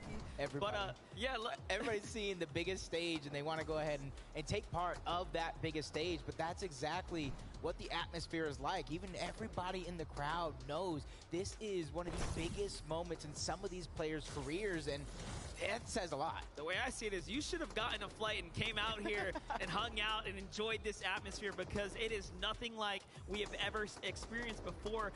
One thing I also want to give huge credits and shout outs to, let's just think about how well Europe is playing as a whole. One of the questions I think the community was asking was, Why is it that they have been so good? It's the practice. It's all the practice they put in over the last year. It's no surprise that European scrims have just been at an all-time high. And you have to shout out the Noble scrims, of course, for putting on these games for them, because it is showing off that they are doing very well now. Yeah, practice makes perfect. And one of the always things that I've said throughout my career in general is you got to do twice the work to stay on top than you did to even get there in the first place. Because there's a thing that some people like to feel complacent. Oh, I achieved first place. I got my FNCS champion. Now it's time to relax. And no, that is actually the complete opposite, especially when you get invited to a global competition like this. There is nobody that is really going to give you any single chance. And it's super interesting when we got to talk to the pro players. A lot of what they say is, hey,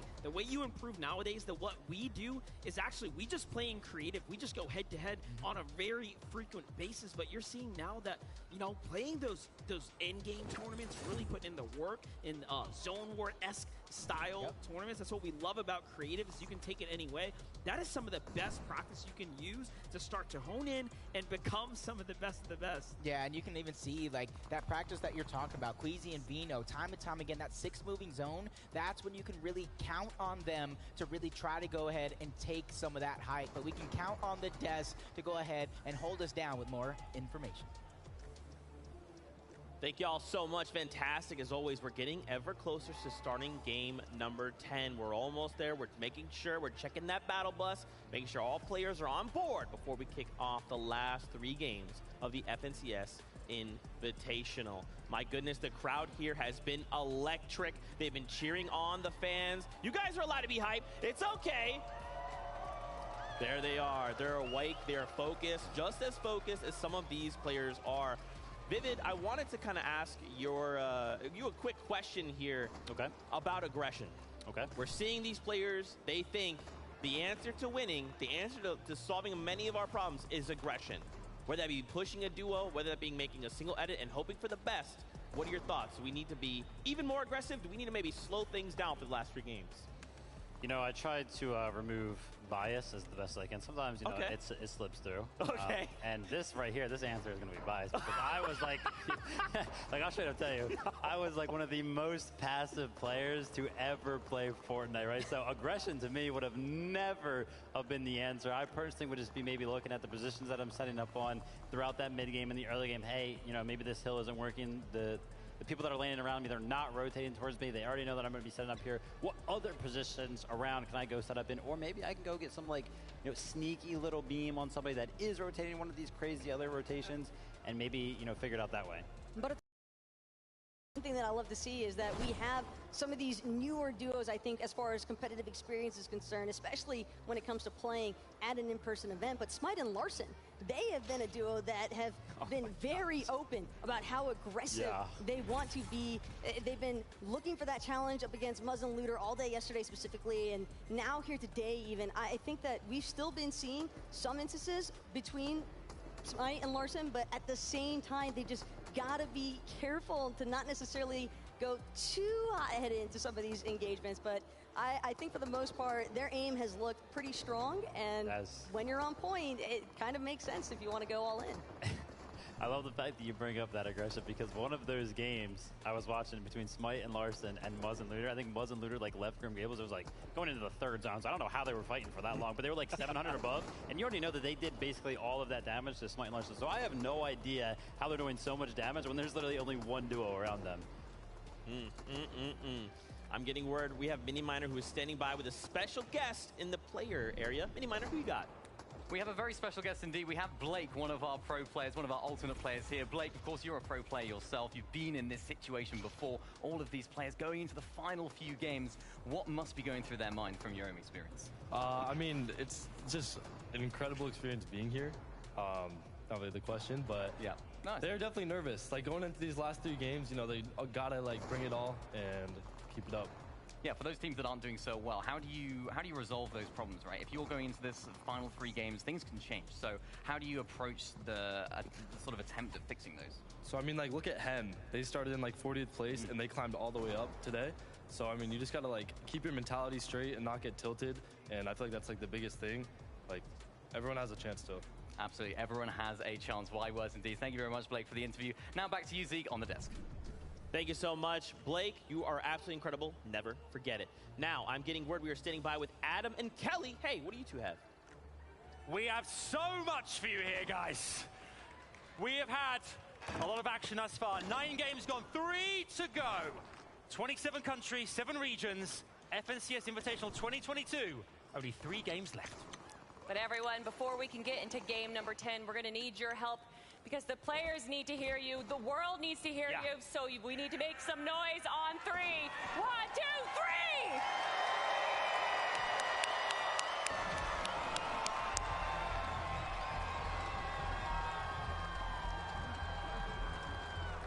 We call excitement, energy, and everything more in the room. Yeah, the arena is just impeccable right now, waiting for the moment that we crown an FNCS Invitational champion, but we got a few more games to go. That is right, and we are getting the taste, and here it is. It's the battle bus. Sounds like it is ready. We get to gear up for game 10, and this is going to be an important game. We have had this extended break. They have gotten the chance to sit down and really strategize, think about the way they want to approach this next half, and it's all or nothing now. Yeah, big change-up of zones from day number 1 to day number 2. But for some of these teams at the top, Trippin, Thomas, Cammy, Seti, include at the top Queasy and Vino, nothing has really changed. They've stayed consistent through and through, and they are your front runners right now. But like Blake said in that interview, you cannot count anyone out. I bring flashbacks to Chapter 3, Season 3, NA East, where Commander Avery started day number 2 in 9th place and had an ending of a lifetime.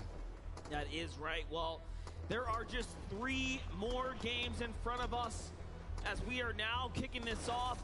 Mr. Savage and iDrop are going for an extremely wide split here, giving respect and distance to Onwin and Baka, who have had quite the day, if we do say so ourselves. Putting up the You still watching, really bro? LOL. Respect here at Chrome Jam Junction. Early on, of course, we got to talk to iDrop, and all he had to say was, hey, I've been uncontested. I absolutely feel extremely confident here, but that has changed so far. Yeah, with the FNCS Invitational, this is where worlds collide. In last game, we saw an early game drop from Bugha and Mero, and shots are already being fired off by Vortexers. But Bevies, he takes a huge amount of damage. Mero gets targeted. He is going to be the first one down from this duo, leaving a ton of pressure on Bugha's shoulders. Yeah, what's crazy about this is they have just switched up the strategy all the way and have decided they are just going to contest Bugha and Mero. Cut their chances at performing any kind of comeback story here and earn themselves a real drop. That's some of the things you have to weigh, right? These are the decisions you have to make. There's nothing wrong with getting a side drop, a split drop, but realistically, if you want to win, you need to have winning loot. Trunkers has got it. Yep, going over to Grim Gables. The fight that we know so much off spawn. Larson and Smite, they have the majority of the victories over here, but last game you saw them kind of disengage, not really take that fight, but a fight that we know so well. Cold and Scented taking down Raze, and you gotta imagine Pars was there to follow. Both of them sent back to the lobby. The NA East duo starting off game number 10 hot. That's crazy because we haven't seen them actually contest them in that way, so they are mixing it up. And for them to do that tells us, hey, let's play for first. We want to play for points. Let's play for first. We got to close that gap. We need elims. And for Scented and Cold, a couple second place finishes, close calls right there, really smelling and tasting what could be theirs, but falling short a few times. Larson and Smite, they know how bad it was to disengage before. They want to be able to try to take this one, but 2 separate 1v1 fights. It's all about the individual in a duo competition. Meanwhile, I saw Vino find an Elim as well in the feed, so our first place team already picking up the pace as well onto Atlas. Shots on the other side, though. Muzz putting up a great defensive attempt here, but Larson is hurt. Not looking good for Smite and Larson right now, Jacob. Yeah, he's trying to backtrack, box to box, that individual fight. They want to bring it back to the duo. They don't want to let one person really decide everything as Muzz and Bluer. They have the advantage. They have the high ground builds and piece control going over, but a huge shot to really back them up and stabilize right now for Smite and Larson are doing everything they can to fight back from the low ground. Not looking too hot right now for Muzz as he has to reset. starting to run low on the heels there as well for a second. And again, Alice, the full finish there in the feed, so Vino does find himself a set of points. Smite and Larson, one of the few duos from NA that have managed to put up an exceptional performance this weekend. If there is any takeaway here, it is that every region has such standout performers on this international stage. I am sure there have been such surprises, great surprises this weekend that have been revealed for us. And you see this one being another prolonged fight.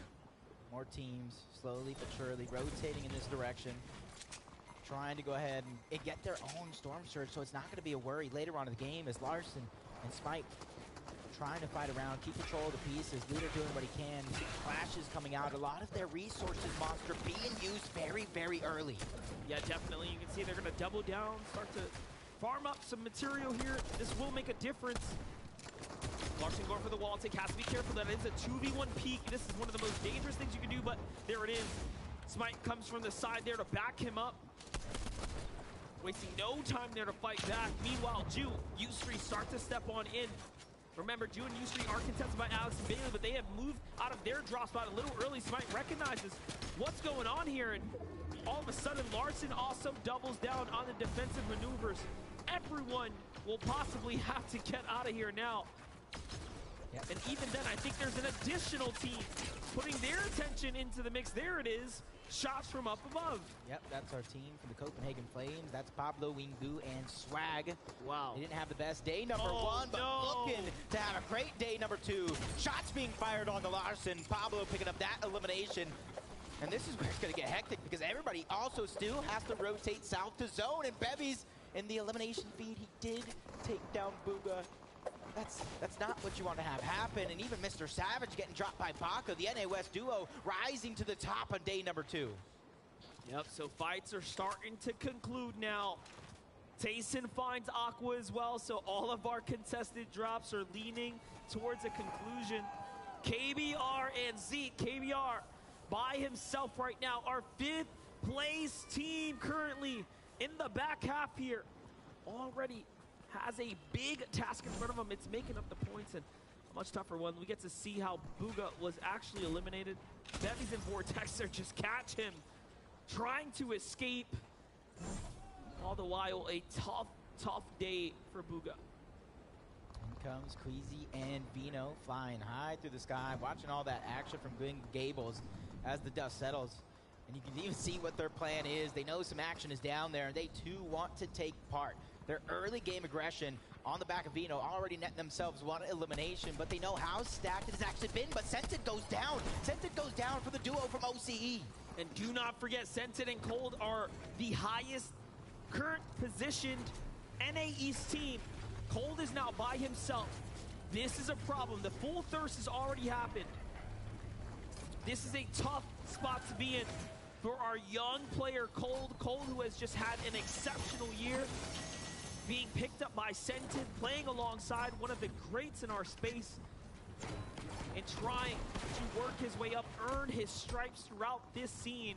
They are in 3rd place coming into Game 10, and what a position to be in the entire region. And if there's any pressure right now, it is Edge solely on Cold's shoulders to stay alive. I said early on that at this point in time, with how stacked the top side of the leaderboard is, you cannot afford to have any sort of bad game. Thatch, Pam still fall there too. Joe and Z Andy just looking around. NA East is getting chopped out of this lobby. But what stands true is Seti and Cammy alive right now, looking very well, baiting out potential opponents to fire inwards to see if they can entice someone to take a fight against them at longer ranges, of course. That's what they do best, is Noah Riley trying to go ahead and sneak some shots from the bush. Him and Bad Sniper landing towards Tilted Tower. And for them, it's just about trying to get these angles. If they spot Epic well at the top, that's going to be one shot to kind of add to the total for them. As when it comes to loot, when it comes to positioning, they're not in such a bad spot, but they're also not in a spot to really find tag after tag. There was only such few teams near them actually in Tilted. one of the best things we've seen from Thomas, HD, and Tripper in this weekend is that they have been probably the most malleable team, the most flexible team, great to land on a rotating duo just in the distance there, but it just shows you they play so dynamic zone to zone. There is no same strategy, but they execute, and they've been executing all day long. Consistency is key, and right now, Flix and Duke going over towards Shimmer Shrine. They got a knock and elimination on the one, trying to hunt down that solo. Jace is going to be that guy. And on the other end of him is Pink and Anas, the other team from Fort Jonesy. Duke gets the piece control, going right in, trying to take down Jace, who's trying to play the defense right here. Backs down just enough to buy himself some more time to try to stabilize, but we talked about the pressure of multiple teams looking to get this elimination. And it's crazy. Their average placement has been around 22.6. It shows us that they are making it far every game, but they are just having a tough time around that halfway mark in the competition. Getting beyond that point is some of the most difficult parts of Fortnite. And if you're not executing perfectly, one mistake will cross you out. Yeah, and you got to imagine that when you split Fort Jonesy, you're not really getting too much damage on Storm Surge. You're not getting the best loadout. You're forced to kind of either look for tags or look for any sort of some resources. Clicks, spotting out the tags coming from the bush, tries to fire back, not being able to connect with anything. But Duke, once again, trying to push up. This team is in complete focus mode, trying to take control of their destiny, shoot to the top of the leaderboards. And that is exactly what you have to do as the games are coming to a close. Okay, Cold still alive right now, manages to put up a great defensive hold here. It looks like they might have found an Elim along the way as well, or pushed off what was the opponents, and now the play to go ahead and get out and play for the reboot, play for the pickup. There's a med kit. He's got well-timed information of this entire area. And look at that. Scented will be rebooted. Our third place team have a chance in this game. The crowd giving them some life as well. Let's see if they can take a page out of Asia's FNCS champion, Zagu and Miram. After their reboot, they ended up with a second place finish. But hold that thought. Middle East has arrived. Falcon Spy and Bravado Focus is just nearby. They will absolutely know there's a player at the reboot. The information was perfectly handed to them. They have everything they need to execute an ambush. There it is. Spy opens up, and now it's his time to shine here. It's his moment. This is the first fight we get to see him kick it off. I've watched him in creative. He is gross, but can he hit the shot? Scenario is a scrappy player like Spy and Focus here, looking to fight back a huge 100. Cold puts down Focus, though, in a great fight, and Cold is 1v2ing here, as he only has a little bit of loot, set to find something in the distance, comes back to support, and he's here! And they turn it around! Make some noise for NA East, as Scented and Cold do it again. They have an entire region on their shoulders. So make sure we show them some love every single time. But for KBR, doing it for Brazil, 138 below the damage threshold for him. Getting that reboot if he tries is not going to be enough because so many teams are around. He needs to get damage all at the same time. His options are slowly closing.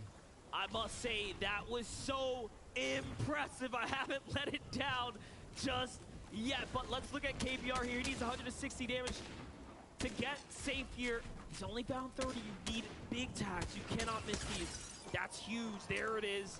Very nice. Very nice. He sees another team in the distance. And look at this. Turning up when it matters most. Doing just enough. Just enough. Tag by tag. Not getting too greedy. This is huge. 29 more. Only 28 below. Top of the med miss. Just trying to top himself off. The shots continue to get landed. KBR doing everything that he can, but you can see the numbers jumping, lowering in this lobby. Everybody taking part. But finally, the dust settles just enough. 2 above the damage threshold. That is the miracle KBR needed for now. Now imagine if he hadn't found any tag, he would be hundreds below the safety line there. But instead, he gets active. He does enough. Cammy and Seti in a zone fight. This could be a defining moment. EU versus Asia now. Peppo and Runa. Absolute savages. You know, what we've seen this weekend is that Asia can hang with the best of the best. Do not count them out. Can't count them out. Can't count them out at all, but it almost makes me wonder, are they suffering the surge? The Chase out of nowhere, trying to enter into the Fae. Basil was lost long ago, but Jace finally goes down. Peppo's going to be able to clean that one up. But Sammy, Cammy, and Seti getting the top once again. 657, finally leaving their drop spot. Literally on replay right now after every single game. And this is what they do best now. They will play extremely passive. They don't need to do much. They will be fine damage-wise. All they have to do is focus on positioning. That will be the name of the game for them. And also, let's just talk about, finally, we get a little bit of a mix-up here. The zone pulls south. There are new teams in this general area that need to step up. Vino doesn't care where it goes. He finds an Elam in the feed, showing us that you can pull south, you can pull north. He's going to make the best of the situation. Yeah, Noah Riley and Bad Sniper knows somebody is under pressure outside. Now, you not only hear the storm surge, but see the shots getting fired off in the distance. Ed, that's a revive, and I think King is at least going to try and go for it. But Noah Riley and Bad Sniper are going to be the gatekeepers for them if they're trying to look for an exit. What's crazy about that is Noah Riley and Bad Sniper have no idea that that is Ed and King right there. And yes, you might have assumed he saw the feed. Take a look at how Vino picked up his elimination. Just boxes up Janus like it's nothing and tips him right out the lobby. Look at his face. He knows for a fact that that was a huge elimination, and he made it look easy. If anybody is full of confidence, it is Vino, 100%. You ask him who the best player in the world is, he's going to point at himself with 2 fingers, and honestly, it would be more if he had more. If you needed a clip to show you why, that's probably one of them. Onward and Baka also getting busy. Belusi's going to go down. Cleaned up all together. That team from NA West, scrappy as can be, and that's why I kind of looked at them as a very under-the-radar team. What a crazy reaction time there from Thomas HD to defend off Snacky's peak. He saw Thomas HD swinging a little wide there. Here's KBR still alive. Remember, he survived the storm surge with just excellent tags, and still, it seems like he may not have a reboot card to save his teammate, and now he has to rotate out. But we've seen some interesting stats. When you actually pick up your teammate, you have, believe it or not, lower chances as far as the stats go to place higher, and that's because more often than not, you are worried about splitting your loot, effectively lowering your chances. So he actually has a great odds right now, just playing by himself, play his game, play to the best of his ability. Yeah, it's all about those solo points that you can get here in Game 10. And Scented and Cold coming back from the depths. That play, Cold, if anybody can do it, it is going to be him. And just hopefully they don't run out of gas, because right now they are in reach. You see it right there, 247 points in 3rd place. They still have a gap to close, though, Monster. And they are doing just that. I mean, they picked up those 2 Elims on Spy and Focus. Again, you don't see a team get rebooted and just find points like that. This is an incredible situation that's unfolding for Cold and Sensed, like giving quite literally a second chance in this game here. But we have a zone that's going to start to play out now. Things are going to begin to constrict. The zone pulls east, and this is going to favor Cold and Scented perfectly. Cammy and Seti are already here as well. It couldn't get any better for them. I like Cammy and Seti right now. The dust is settling. They're not getting overly aggressive, letting these opportunities naturally present themselves as they're gathering all that information. Walks, Robab in the distance, followed by Merstash and Malibu, who are a little separated. And in Vortex as well, looking good. 4 eliminations. Got to be feeling pretty confident when it comes to Storm Surge, especially since you're landing even more shots as players fly through the sky. Showing you what that Hammer Assault Rifle can do once you let it rip. 2 of them in hand, big damage. Vortex and Hen. This has been a great day for Vortex and Hen. Yeah. We talk about a team that was well outside the top 15 and then just all of a sudden turn online, come in now, earning themselves a 5th place after several rounds today. Robab goes down to Duke and Clicks. We're trying to make up for that day number 1, trying to bolster their position as Merstash gets one as well. Avery and Commandment under pressure. They had a victory royale the day yesterday, trying to replicate that success today, but they become the focus of the lobby. All directions now joining in, but luckily for them, they have so much position here, so much control of these pieces, they can back out and still be safe. I need someone to send Avery a tweet and just ask him, how does he play leaning with that posture? I'm so confused. He's just chilling. He's vibes right now. He is fully invested into the game. But here's Keto and P8 Zin. 300 above the surge and a very long rotate in front of them. Can they find a launch pad? Do they have something to work with here to get out of this spot? Little loot split for them. Make sure everybody is good. Queasy and Vino looking like they got another elimination onto Alice, bringing their total to 4 in this game alone. Trying to run away with it, trying to build themselves the biggest cushion possible going in to what could be a big game number 12. And even though we didn't see it on screen, but let's see how Vino was able to get that kill. He just continues to add more and more here. Adding up, Alice is gonna fall there. And it happens once again. Now here it is, the half in, half out pulls far east. Cammy and Seti pull half in, half out. Are they destined to take it all away? Can they swing their way back over? Will it be Cold and Sensitive? They're one of the few there as well in the conversation here.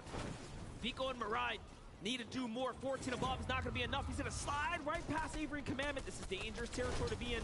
We all know you don't want to walk past enemy builds like that, but luckily they do not swing open, not worth the risk. But if anybody's ready for that dangerous territory, it's Vico and Meringue. From the start of the game, every single game towards Reality Tree, they get busy very early and they're looking for the shots, looking for that piece control. And you see that duo that was once there, they just completely abandon that position. They don't want to risk it all too early in this game. Macwood and Kanata on high ground. This is what we love to see. You know, you put them in a lobby like this, you expect a couple of games, maybe one, maybe two, to go this way. This is a high ground team. Now, the problem of today, or this weekend, has been these high ground teams haven't made it. We've only seen Aqua in a few end games, and whenever he is there, he's going for it. We've only seen Kanata maybe once or twice make an end game. Now he's going for it. And you know what time it is right now. You know what time it is, right? 6 moving zone. Got them on the big screen. Queasy and Vino, this is where they typically always, and I mean always, at least try to make a play for the high ground. And I feel like they have the most success in the lobby so far when it comes to making those plays happen. But Sentin and Cold talked about the position they are. 3rd place on the leaderboard. Thomas and Tripper just a little bit above. 453 when it comes to that damage threshold for them. The only focus is getting to the next zone. But their loot looks great. The launch pads in the inventory, they have everything they need. Queasy and Vino are playing such an interesting strategy. Late from behind, they try to swing all the way on in, and that is such an interesting way to play this one out, because what they want to do is allow the zone to pull very, very far, give them room, and then time that entrance. And now look at this. It puts them in a prime position to start eyeing and sizing up high ground. But Sentin, Cold already there, beating them to the punch. Start to look in. Someone lands in the box, and Cold is possibly there to defend. Yes, he's still there. It's Avery who tries to land in the box. No, sir. That was a mistake. And they instantly close in on him like a Venus flytrap as Queasy and Vino. They've done it yet again. They have that portion of the high ground, but you see they're staggering Vino back, wanting to let nobody get any opportunity to try to steal it away. And the only person that does gets taken down almost immediately, adding to their elimination total. They're making it look easy. Seti and Cammy now also very much positioned to make another big endgame. 15 duos remaining here. Thomas HD and Trippin still have so much left in the tank as well, but they get broken down. Oh no, a great block there though. They were just one build away from potentially getting taken out the lobby. Too much shot starts to come in now. The focus is here. He has to swing around. This is terrible for a second place team. Trippin is nowhere to be found. Thomas hits the launch pad. He swings past high ground and Queasy and crew. And there it is. Trippin falls. Thomas is now by himself. They're trying to go for the high ground right now, but Chapin's is shut down. But Tayson's having to do it by himself. But Queasy, he's going to abandon it for now. Vino's going to follow suit. Shots coming in. This is huge. Chapin goes down, though. The refresh and the siphon is absolutely important. Tayson trying to break into the box, but he goes down. Vino and Queasy will not be denied. And this is why they're some of the best. He was there to back him up. and it works out so well. Bevies and Vortexer from contesting Bugha and Miro at the drop, running them out of Chonker Speedway, now running it up to the high ground here in an endgamer, looking like they want to take home their first victory of the weekend. Down goes Vino. Down goes one member of the first place team. To the hands of Cammy. A chance right now for teams to try to overtake that top spot, and one of them is going to be Thomas HD as a solo. Doing everything that he can, try to move through the builds. He has enough resources to make it happen, but Queasy, no build to his name. 1v1 against Drew, but he gets taken down thanks to the storm. And Thomas HD is still alive right now, clutching, which is so monumental as first place has finally fallen. They have a chance to earn some points here. Cold and Scented are still alive as well. Thomas HD needs to make up 15 points in order to close the gap here. Scented needs 30. That's a huge jump up. Cammy and Seti are also still alive right now. On the heel, so close. Cold and Scented don't want any of it, and they back him off. There's more than enough points if Scented and Cold can keep up this pace, keep up this pressure for them to have a shot at the last game at the end of the day, but Cammy will not be stopped as well. Thomas HD goes down, Seti gets dropped, but Cammy knows he can't be the hero at this situation. He has to try to continue on without him, but he finally gets dropped. Thomas HD is on a roll. He's done a lot, but you can't fight yourself out of that spot there. Clix and Duke are alive. Scented and Cold are alive. And on high ground, Vortex and Bevies. It's EU on top. Down goes Cold. And a great tag there from Vortexer. And the finish now, Bevies slides his way down, painting the loot here. Does a couple edits there, but no, doesn't hit the shot. Bevy is so quick, but not fast enough. You're going to get some of the best of Great Low. Tag there from Duke. This is huge. This is huge for Duke and Clix. They have the high ground right now, but for Bevy and Vortexers, taking out some big names already on the day, using these builds to try to keep that advantage. Duke, he's in a fray. He ends up on top. Clix and Duke could take the game with Vortexers going down. Bevy outside of zone. He has the only chance right now, but he gets the down on the Duke. Clix versus Bevy. He's trying to go for the hill, but Clix takes the game. In a 1v1 situation, Clix does not let us down. What a tag, and a great moment for Clix and Duke there. Progression throughout each and every moment. They finally got the chip off their shoulder, taking the victory royale in game number 10. They gotta be feeling good. They gotta be feeling like they have nothing to lose at this point. And all that matters is that they managed to show us what they can do against some of the greats. Let's go ahead and get a word from them. Thank you so much, MDF. I am joined here by Clix and Duke, and my goodness, it is better late than never, grabbing that VR in Game 10. How you feeling, Clix? We're feeling good, you know. We struggled at the start, but we finally brought it home, you know, so. And Duke, Duke, when you're watching Clix in that final moment after you go down, what's going through your mind? I was just hoping that he had more whites because he got the siphon from the full kill, and then I heard a pump shot and he won. Clix, I don't know if you heard it, but the audience went absolutely insane. Let's do it again, guys. What does it feel, man, to hear that? Their support's crazy. I'm the best fans by far. Just look at them in the crowd. Congratulations, guys. 2 more to go. And let's head on back to the desk. Massive congratulations to Duke and Clix. Clix fans, rise up. There it is. That moment where it's the 2v2, we are literally sitting here going, this is literally where you want to be, Clix. This is what you're known for, is being put in these situations. Now is your time to shine, and so masterfully handled from Clix and Duke. Those head-to-heads, they're so easy for them. I loved watching this endgame because we were like, oh my gosh, Cammy and Seti are going crazy. Oh my gosh, Tom and JD top of the leaderboard. And then we went to that wide, and all of a sudden, Clix and Duke are on the low ground, looking healthy, and right here, the teamwork is just so clean. Of course, Duke takes the blunt of the damage right there, ends up going down to Bevies, but Clix is so smart in these endgame 1v1 situations that he recognizes this player could potentially have heals. He hears the splash go up, makes the push for it, and the little mantle cancel right there and gets the shot off too. So clean. That was just an absolutely disgusting clutch moment, though, from Clix. He saw the work that Duke was putting in as well to take the brunt of that damage, like you had mentioned, Vivid. Yeah. But it was just such a clean finish here. And I think that that's really a moment for Clix especially that is going to permanently be in a highlight reel for him. That's right. We're going to talk about more of these duels in just a moment. But first, we have Adam, who is standing by with Cold and Scented. Yeah, thank you, guys. Let's give it up for Cold and Scented! Cole, we're going to talk about the clutch up earlier on. You rebooted, then you suddenly find FKS and Spy coming through. You managed to stay in the game. The crowd went wild. Walk us through that one. I don't even know. Scented had flew to the Coney Vault. Yeah. And I kind of they just caught me alone as a solo, and I just kind of tried living. And I had no more mats left, so I kind of just had to fight, and it ended up winning. You did. And obviously, you know, that now puts you in a great contention now. You're currently third in the leaderboard right now, 44 points off the top. You guys, 2 games to go. You must be feeling confident here. We're feeling good. We're locked in. We're just going to play our games and see how they go, honestly. Love to see it. Love to see it. Cold and Scented, everyone!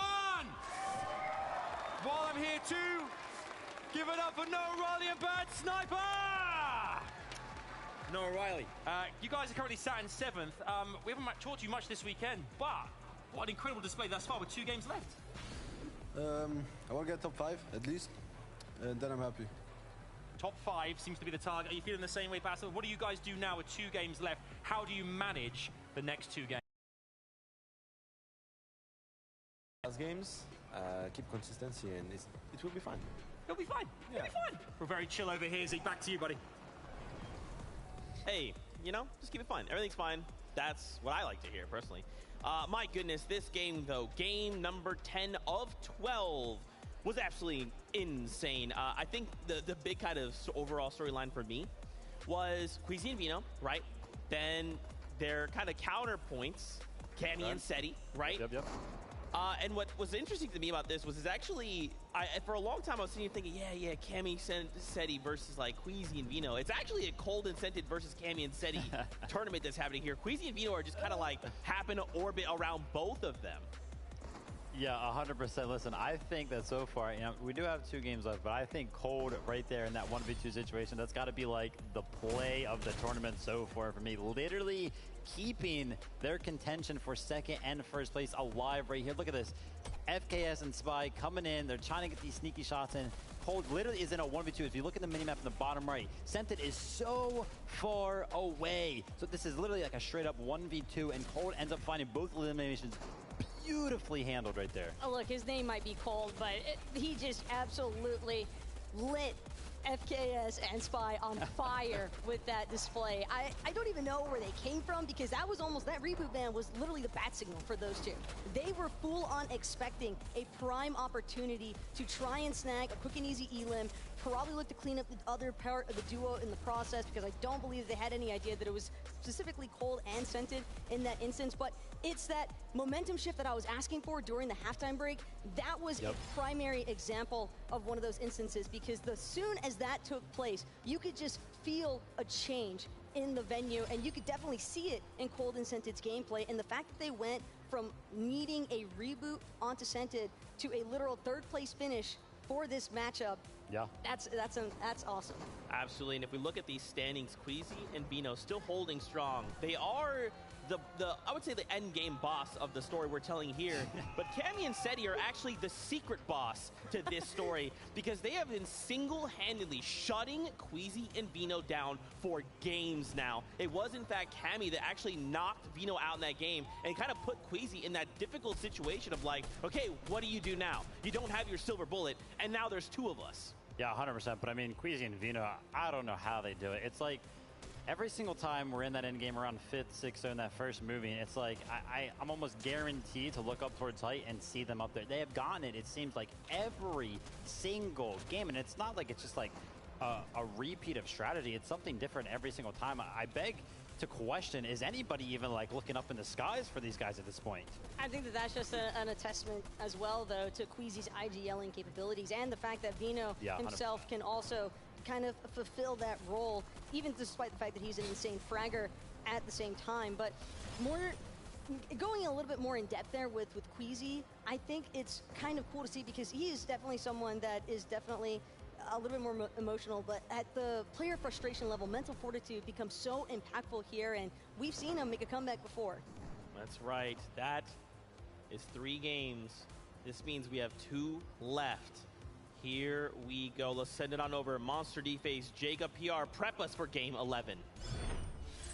That's right, we have the honor to call all the action. We're starting to get into the final moments now. I do want to give so much credit as well to Avery and Commandment representing as the last NAE's FNCS finalist champions. But here we have it, game 11, Jacob, it's here. And the pressure is on for some of these teams that are looking to call themselves champion, looking to get the lion's share of the $1 million prize pool, a trophy that have never been seen like this before in Fortnite, and then that chance to call yourself literally one of the best players in the world after this global competition. That is absolutely right, and what a better way to kick this game off than a perfect split down the middle, and this is it. It doesn't get any better than that. Last game we saw Clix and Duke have their moments and take a win, and that just tells us anything can happen here on this stage. These players have been invited to this event for a reason. They are some of the most skilled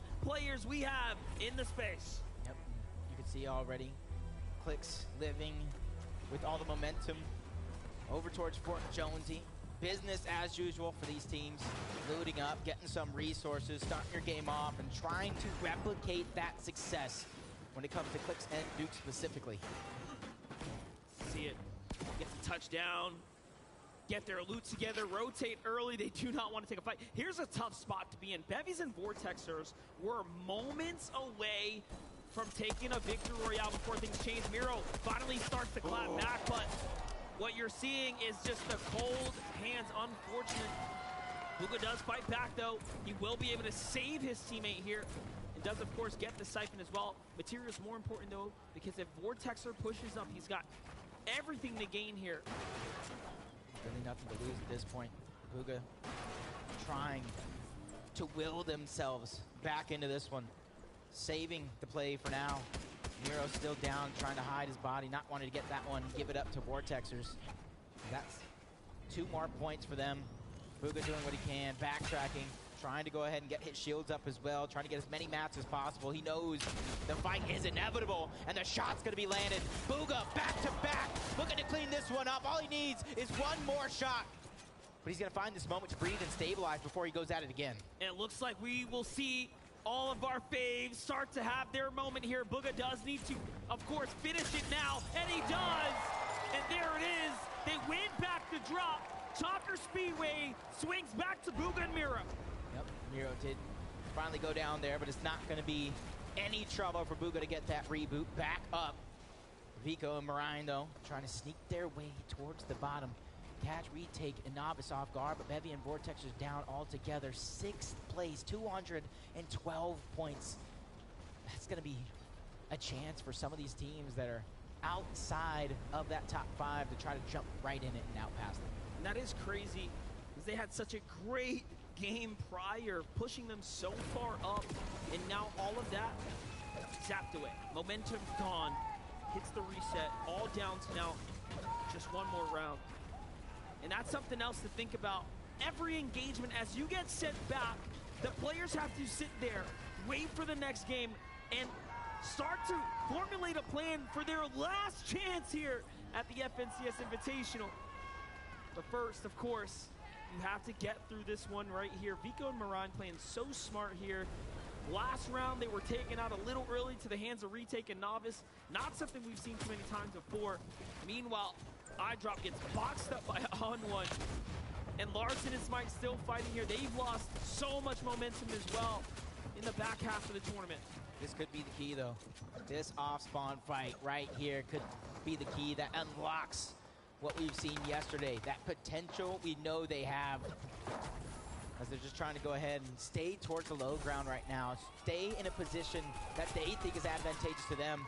The shot's coming in on the side of Looter, trying to take that piece control over. He peeks through. Looter gets out just in the nick of time. You can see them with that bubble shield flirting with the opportunity. Let's see it play out. That bubble shield will influence how it's going down. Let's see if Smite's gonna find a huge tag there onto Looter. It's gonna buy him a little bit of time here. Now remember, Smite was in top 5 before the last 2 games were pretty tough, and now he's fighting all the way, and he bucks him up and sends him right back to the lobby. We'll see you later, Muzz. We'll see you in the last game. Smite is here, and he's not messing around. Leader's doing what he can. Lands a good shot, but the angles right now, everything is going to be cleaned up. Larssen and Smite trying to replicate that success of day number 1 and bring it here to day number 2 and check on board. Retake and Novice, they were able to catch Vico out. Wow. Enough sneaking around, they tell him. That's going to slip them down further and further for Smite and Larssen, though they jump up a position. That puts him in 13th. They're closing their way back towards that top 10, top 5 spot that they started the day off in. Meanwhile, Senny and Cammy sticking to the usual, giving us that great update. We thank you for that. Just letting us know, hey, listen, first place, they're chilling. Second place, they're chilling. Don't worry about it. Over to Tilted, no Riley, bad sniper. On over to Blip, trying to steal away the loot from Acorn and Edgy. Walks in the feed, taking down Scram, cleaning it up all together. You know him and Robab love to be aggressive in any lobby, let alone an international stage. Yeah, big shout out to the Bad Sniper, of course, representing for the French community. They are some of the coolest spaces that we have out there. One of the coolest communities, always building amazing content. But let's get back to it. Cold and Scented, who are in 3rd place, leading for NA East right now. That interview was so perfect. Cold is just like, hey man, you know, we're just doing our thing, doing our game, all right? Backs up against the wall, man. You just gotta play with what you have at your hands right now. And Hen and Vortex. Hen is having a phenomenal tournament along with Vortex. Honestly, flying under the radar right now. This is a perfect opportunity to see exactly what they're doing into the distance, finding the shots necessary so they don't have to worry about Surge. And thankfully, they not only have the vault, but they have the rotation right above them. So once they feel that comfortability of the damage threshold, they can instantly try and find a good rotation out. And Hen and Vortex are in 5th now as well. 230 points picked up. A great day 2 showing so far for Hen and Vortex here to put them back in the game. Tripper and Thomas not too happy about that last game. They've gone from 2nd to 4th, falling slightly earlier than their counterparts. So everyone else starting to really pick up when they're letting things slow down. Meanwhile, Pink and Nas still in a fight right now. Player on heights. Seems like they might be giving themselves a little bit of distance as Jason crew who land at the coastal areas. They've been the team giving Peterbot and Jamper a hard time this weekend. Very little room to, I guess, contest here, and Jason Basso are one of the few that have stuck to it all weekend long. You can see them tempting fate, baiting Jace to run away, allowing Basil to get a couple more shots as he possesses that height advantage. Pink and Anas doing what they can to fire back, not finding any success, landing any damage for them. But first you don't succeed, you try again, and with Basil continuously putting out the shots, that's where they're going to try to peek through. He's going to cover Pink while he begins to rotate out and lead the way. Ziandy's down. Ziandy is down. Joe and Ziandy are actually 2 Elans up this game because they took down Bugha and Miro here at the Chonker Speedway, and now they're being focused by another team in the distance. A big knock there, and they're going to break all of those, but it's actually Macwood and Kanata looking south, trying to figure out what's going on here. Joe will get the save, lucky for him, and take a look at how much loot. They have excess and much more as they get to double back into Chonker. I'm sure they'll be able to go out and make up for what they lost out on, but time, you don't get that back. Yeah, especially right now, the blessing of those Chonker Speedway teams, one of them going down, the other one rotating out, but Scented and Cold, we talked about it almost all weekend long, even coming into this contested again towards Loot Lake, but they're not fighting it at all. They want to go ahead and play these games out because right now that has been the recipe for their success. And honestly, with that last game, clutch up from Cold, they have to be feeling like they can take it all at a moment's notice. You said it yourself. All it takes is one big game. And little by little, we're seeing players like Cold really come into his own, finding his own here. What a story it has been for that player there. But Cuisine Vino, chilling in Shiny Sounds, no sweat at all up here. Hey, we're fine. We have launch pads, we have plenty to heals, we'll be just okay. And now they're gonna go ahead and start moving south there. Back on over to Noah Riley and Bad Sniper. Belusi and Hydro are here, but someone in the distance. It's Bad Sniper who takes down Belusi. And look at how much loot they get rewarded with as well. Now they have decisions to make here, but they already have 2 launch pads. Acorn and Edgy are still here as well, lurking. And Bad Sniper's much smarter than that. He knows there's a teammate behind him. You can see how he's looking back just to double check. He's going to drop a Legendary Ranger for the epic shotgun here. This is interesting. That's because it just does better in close range fights like this. But that end game Ranger shotgun is just amazing. Let's see it.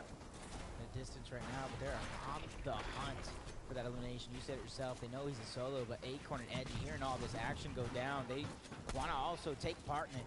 There's a couple eliminations up for grabs. Bad Sniper just on the move. Hydro goes down. Finally, they get cleaned up. Noah Riley and Bad Sniper adding 2 more points to their total, getting all that loot, surviving in the storm. And lucky for us, we do get a quick update with Mini Miner here for Game 11.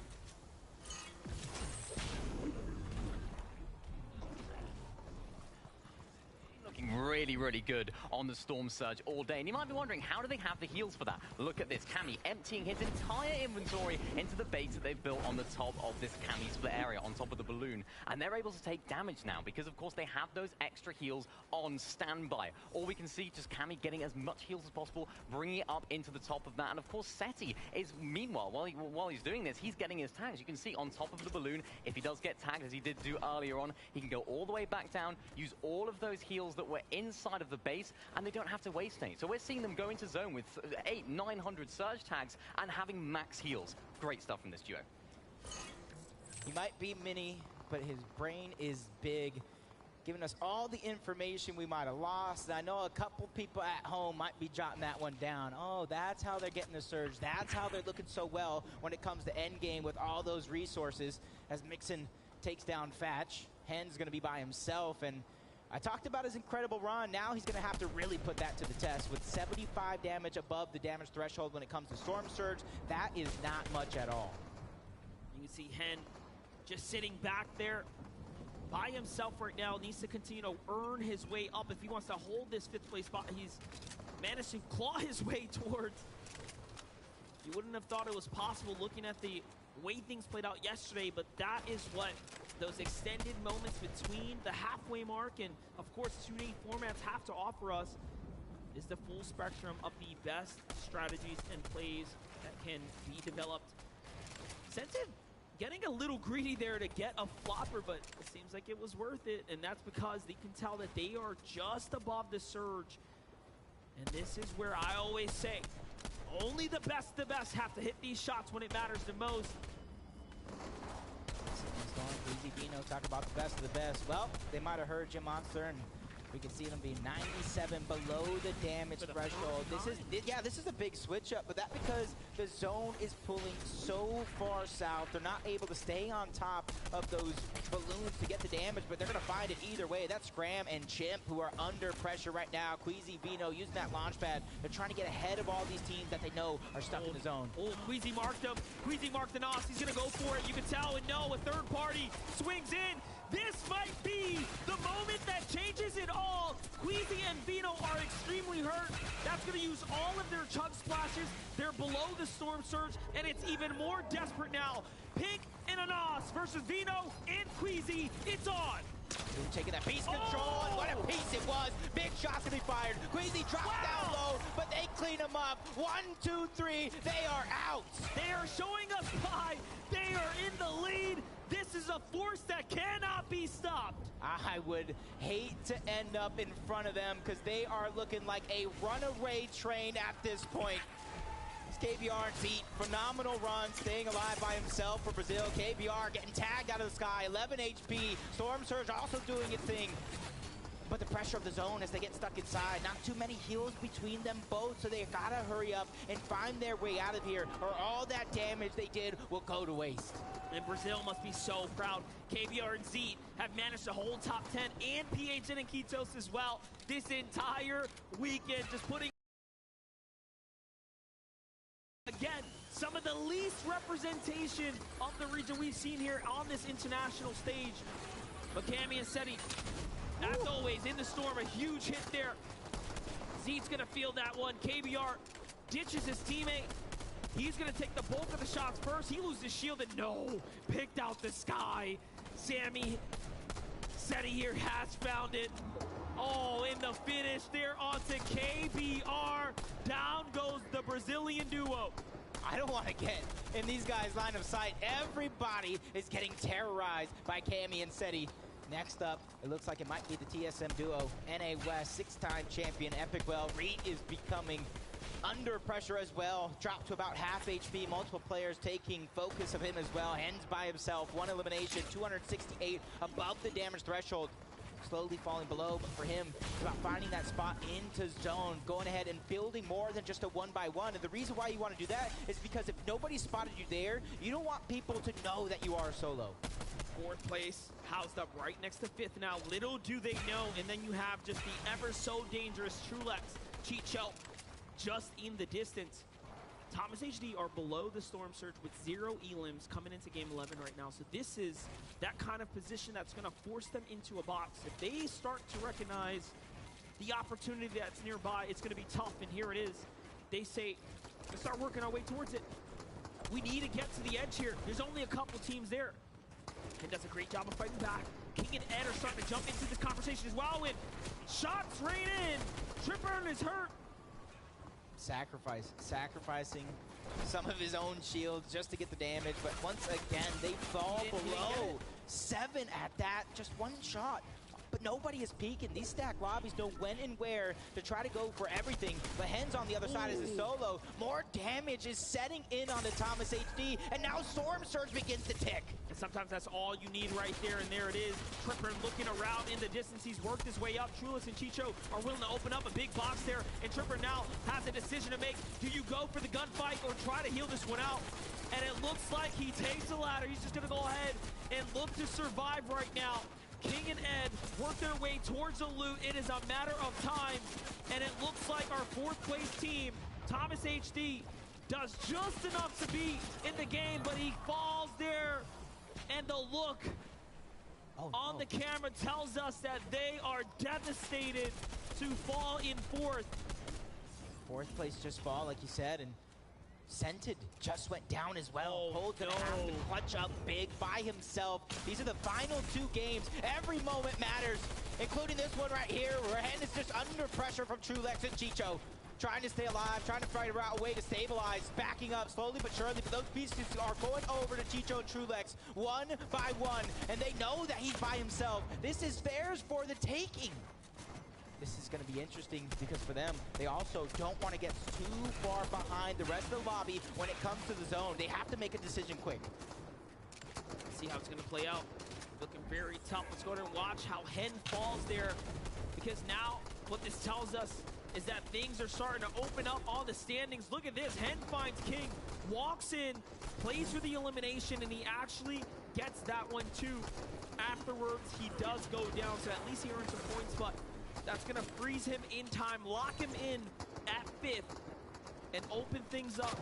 1st, 2nd, and 3rd has so much less to worry about. This is by far one of the toughest games Queasy and Vino have had on the day, and it all makes sense. It's pulled in such a far direction that you can see that it finally has caught up. Yeah, especially since game after game after game, they had that recipe for success, and such a drastic change. They might have not been too prepared for it, but these guys have dealt with almost everything and adapted on the fly. Their flexibility is insane as Cold peeking through, trying to get that information on these players that are in the backside of zone, trying to wait for that perfect moment to strike. But Trulex and Chicho spots another duo right in front of him, picking and choosing his battles here. And with Ju going down, I don't think that's a battle he wants to take anymore. Cold is now by himself in 3rd place, 282 earned points in the competition right now. The zone could not be better, though. He gets the half in, half out, and you know he is so happy about that. You know, sometimes you just need that little bit of favor on your side. 78 above the damage threshold. Smite Larson. Wow. Off spawn Grim Gables all the way to here. That really was the difference maker from last game to this.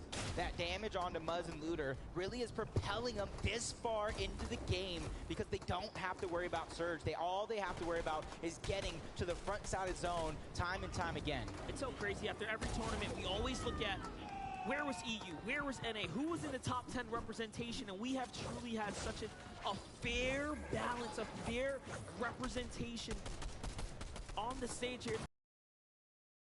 All this is going on. Queasy and Vino continue to earn more, this time onto the international duo, the mixed duo of Chimp and Scram. So they knock down Scram, they catch him in the spider's web, and through the trap door, the trap hole, Chimp gets caught as well. You can see he just punches his fist there. He says, man, I missed that one. Yeah, and a prime example right there of why you try to use as much as your hard mats first before you go ahead and try to use that wood, because it's easily destroyable. They can break through it, shots can fly through, and it's going to be hard to hold. And game number 10 victors are just one box away from Queasy and Vino. That's Clix, that's Duke, trying to have some replicated success into this one as Kanata, Macwood under pressure, trying to trade the shot. 693 above the damage threshold. That is not even a slightest of a worry. Clix and Duke had their moment last game. Macwood and Kanata might just be doing it here right now. I have not seen them in a better position yet. They have the mats, they have the launch pad, they have the positioning.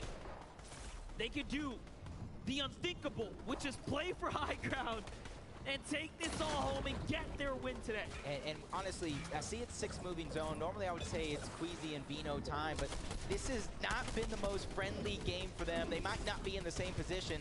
They might have to adapt, just like Smite and Larson. Trying to adapt, accidentally phases through the build. Luckily for him, nobody was on the inside, but the pressure is there. Larson forced to slow down just a little bit as they continue to fall below the damage threshold, along with Clix and Duke. They are 61 below, but these guys are scrappy. These guys are fighters. They know how to get the job done. That's right, and they're in 15th right now, so Clix and Duke have a chance to fight for top 10, but like I said, I called it. If I know Macwood and Kanata well, I know that they absolutely want to make a statement, but they get chopped down. Macwood saves himself. It's all good. Vidil, Janus are the team closest right now, putting the most threat. Textbook plays here to go ahead and jump down, position up, poise up. Cold is still alive, earning points. Queasy goes for height. They said, NA, what? We're up here.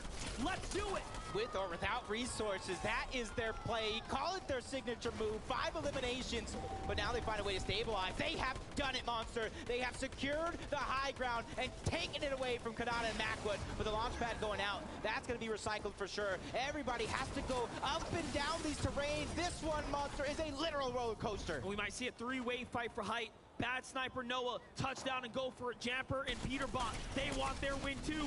Everyone wants a win here today. Bad Sniper gets slapped up by Kanata though on the side. Kanata takes down Vino while he's at it, and just like that, Queasy is left by himself. And Cold gets another one as well. The solo plays are coming out big, and those are absolutely necessary because he's still in 3rd place. He's still in contention. Cold's trying to do it again. Pops another player out. Finally, his run comes to an end, but he did so much. And to get this far, PXN and Kitos trying to do that same thing with Brazil on their shoulders. 4 eliminations, trying to get as many points as possible. Clix and Duke trying to do the same. We talked about replicating the sex. They're trying to take that high ground away from Cammy and Seti are here. 6 eliminations now. High ground looking down. They can get a 4th victory royale. When was the last time you showed up to finals and seen that much? I don't know. Larson is not messing around either. Down goes Duke in a huge elimination there. And that is 8 elims for Larson and Smite. They are just showing us why they are a dominant force. Some of the best fighters to rise out of this last year. And I'm so happy we get to see it play out on the big stage. Yep, Noah Riley taking some damage, sacrificing that so he can get that clean pad, trying to get in the zone, but 19 HP in a dream. What an has to find a way to stabilize here, pop those minis, get as much shield as possible as players just continue to drop towards the low ground. Jamper gets dropped. Clix versus Peterbot here towards the mud. They're trying to do everything they can to stay alive. Larssen, we talked about 8 eliminations, but they added 1 more, 9 total. But Smite gets chunked out, but Larssen's there to save the day, taking out Runa. Already at 10 eliminations, Larssen and Smite have fought their way all the way back up. Larssen steps and clicks and puts them down with a quick drop kick in the low ground. And now we have EU versus NA, but Larssen and Smite are hurt. They're damaged. They're down to low material. It's all or nothing right now. Cammy and Seti know what to do here. They've been here before, and they have the resources to hold this one out. This is going to come down to it. They could get their 4th victory royale. The only team going to stop them comes from NAEs trying to rise up, and it does look like they are out of builds. But they find a little bit of loot here. Larssen goes for the med kit. He's trying to get as much HP as possible. Seti now starting to run out of material on the high ground. This is it. It's going to come down to nothing or everything here. As he has no map, great tag there, and a trade, an open exchange. It's not looking good for EU right now. Into the zone they go. Smite and Larssen are down. Larssen is by himself, and no! He turns and gets burned. Cammy and Seti take their 4th victory royale of the FNCS Invitational. Goes to show that it doesn't matter if it's EU, doesn't matter if they're playing on NAEs, it doesn't matter where they're at in the world, they will come out on top. But I will tell you that was close. Smite and Larssen put some respect on their name. If you counted them out, now you know why they were brought here to the Invitational. But hey, we got Game 4 winners, another win in the win. Adam, catch us up. Wow. I've gone ahead and ordered the matching bracelets at this point. I think this has been a bunch of times now, chatted to you guys over the weekend. And another victory royale going into the very last game. Seti, what a performance there. It went all the way. But could you see as well on the elimination feed that you were the last team in the top 5 there, still in contention? Oh, I didn't know. You didn't know? Yeah.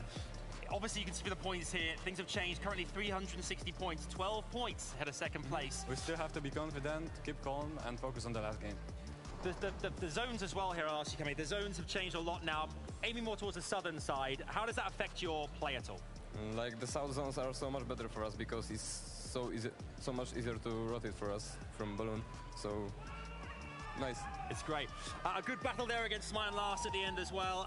And you guys came out on top. You managed to take the high ground back. How advantageous was it having that high ground? It doesn't really matter for us because we play low ground just as well as we play high ground. So yeah. Okay, well, there you heard it there, folks. 1 game to go. Cammy and Seti, everyone! Woo! It's getting hot here, Zeke. I'm excited, man.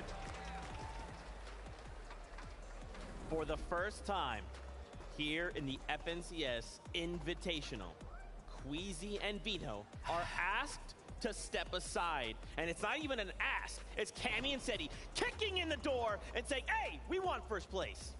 Oh, man. Listen, am I ready to say that Cammy and Seti are a high ground team? Is that what's happening right now? 4 victory royales throughout the Invitational. What is happening? This is a team that is so used to just playing consistently from the low ground, from that mid-ground layer. But you heard it right there, Seti. He said he plays the lower ground just as well as he plays the higher ground. The preparation for this event must have been insane for them to get this good at high ground. And we know how excellent they are when it comes to that low ground display. So to see them here at the FNCS Invitational with this high ground debut performance, it has just been an absolute blast to follow along with. But more importantly, it's the composure that Cammy and Seti have just managed to maintain throughout the entirety of these final moments. Especially in this instance, it looked as though Smite and Larssen, for a moment, were about to get the better end of this trade. But again, Cammy, Seti, they have been in these kinds of situations in the past. They know what it takes to close it out. And I just know for a fact that that kind of mental preparation comes from just multiple reps of running it over and over again. And for 4 victory royales to take place in the same tournament. And they're still maintaining, by the way, because there's only 1 game left. So technically speaking, they have basically closed out on a third of these matches being victory royales. Take a look at the standings right now. For the first time, Cammy and Seti are holding that #1 spot, but it's only 12 points. If either of these duos make a mistake, look at the rest of the points, man. It will absolutely close. Now, before we kind of talk more about the duos, more about this kind of setting the stage going into this last game, Kelly is standing by. She's with Queasy and she's with Vino right now. That is right, Zeke. Joining me right now, I have Queasy and Vino. And guys, you gotta talk to me about that game, the early game fight that you had and survived. I didn't think it was possible, but you're able to clutch it out. A lot of people just fighting around us. This kind of makes it really scuffed. We did manage to clutch out the game, well, at least a decent amount. Setting Cammy 1, which is unfortunate. It comes down to the last game. It's competitive. It's obviously a bit rough after game 11, having first place for so long, going to second, but it's the final game, final opportunity. How are you feeling? I'm feeling good. We'll see what happens, I guess. Not much more to say, but yeah. Fair enough. I totally understand you guys wanting to focus up right now. And I believe we're going to be moving on, everyone, to talk with Cold and Scented, the team that is currently in third place right now.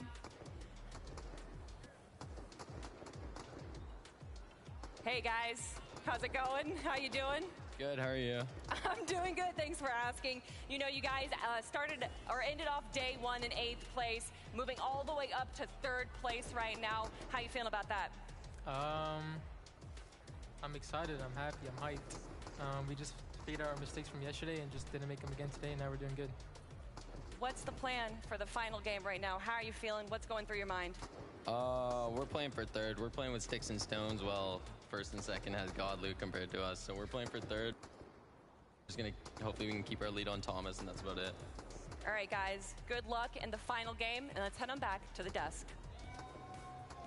Thank you so much, Kelly, for those interviews, getting those raw emotions, getting the thoughts of the players. Now, we just want to take a moment and kind of remind everyone, of course, we're looking for the duo that's going to walk away in that first place, but for everybody else, they still want to place high in this tournament. There's a lot of prize money on the line, so if they can even move up that leaderboard even one space, we're talking thousands of dollars in difference of prize money. But let's go back. Let's focus in on these two teams, Titans at the top, Queasy and Vino. Now, we can't lie, right? That game was kind of insane for them, kind of for a moment there. Finding an elimination, being 200 above Surge, right? They get put in a situation where in Storm they get pushed, okay? Against Scram and Chimp, and even after that fight, ending with being only above 80 in Storm Surge. How is that even possible? I mean, playing like that, Queasy and Vino, backs up against the wall, tough rotate for them. They mentioned a lot of scuff fights going on around them just because the lobby, how it's going to play out throughout these last couple of games. Everybody just wants to fight, right? They want to get as many points as they possibly can. Eliminations being worth 2 points. That's how you got to go for it, for sure. So, Queasy and Vino playing well in game 11. About to see what they got in game 12. Adam, what's this you got? This is it. The big moment, everybody. Make some noise, please.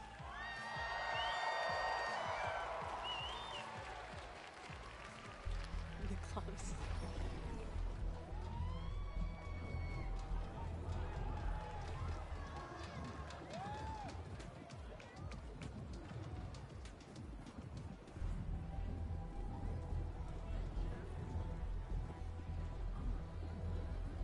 My, oh my, you heard it here first, folks. You got to jump into Fortnite December 3rd there to catch the end of chapter event.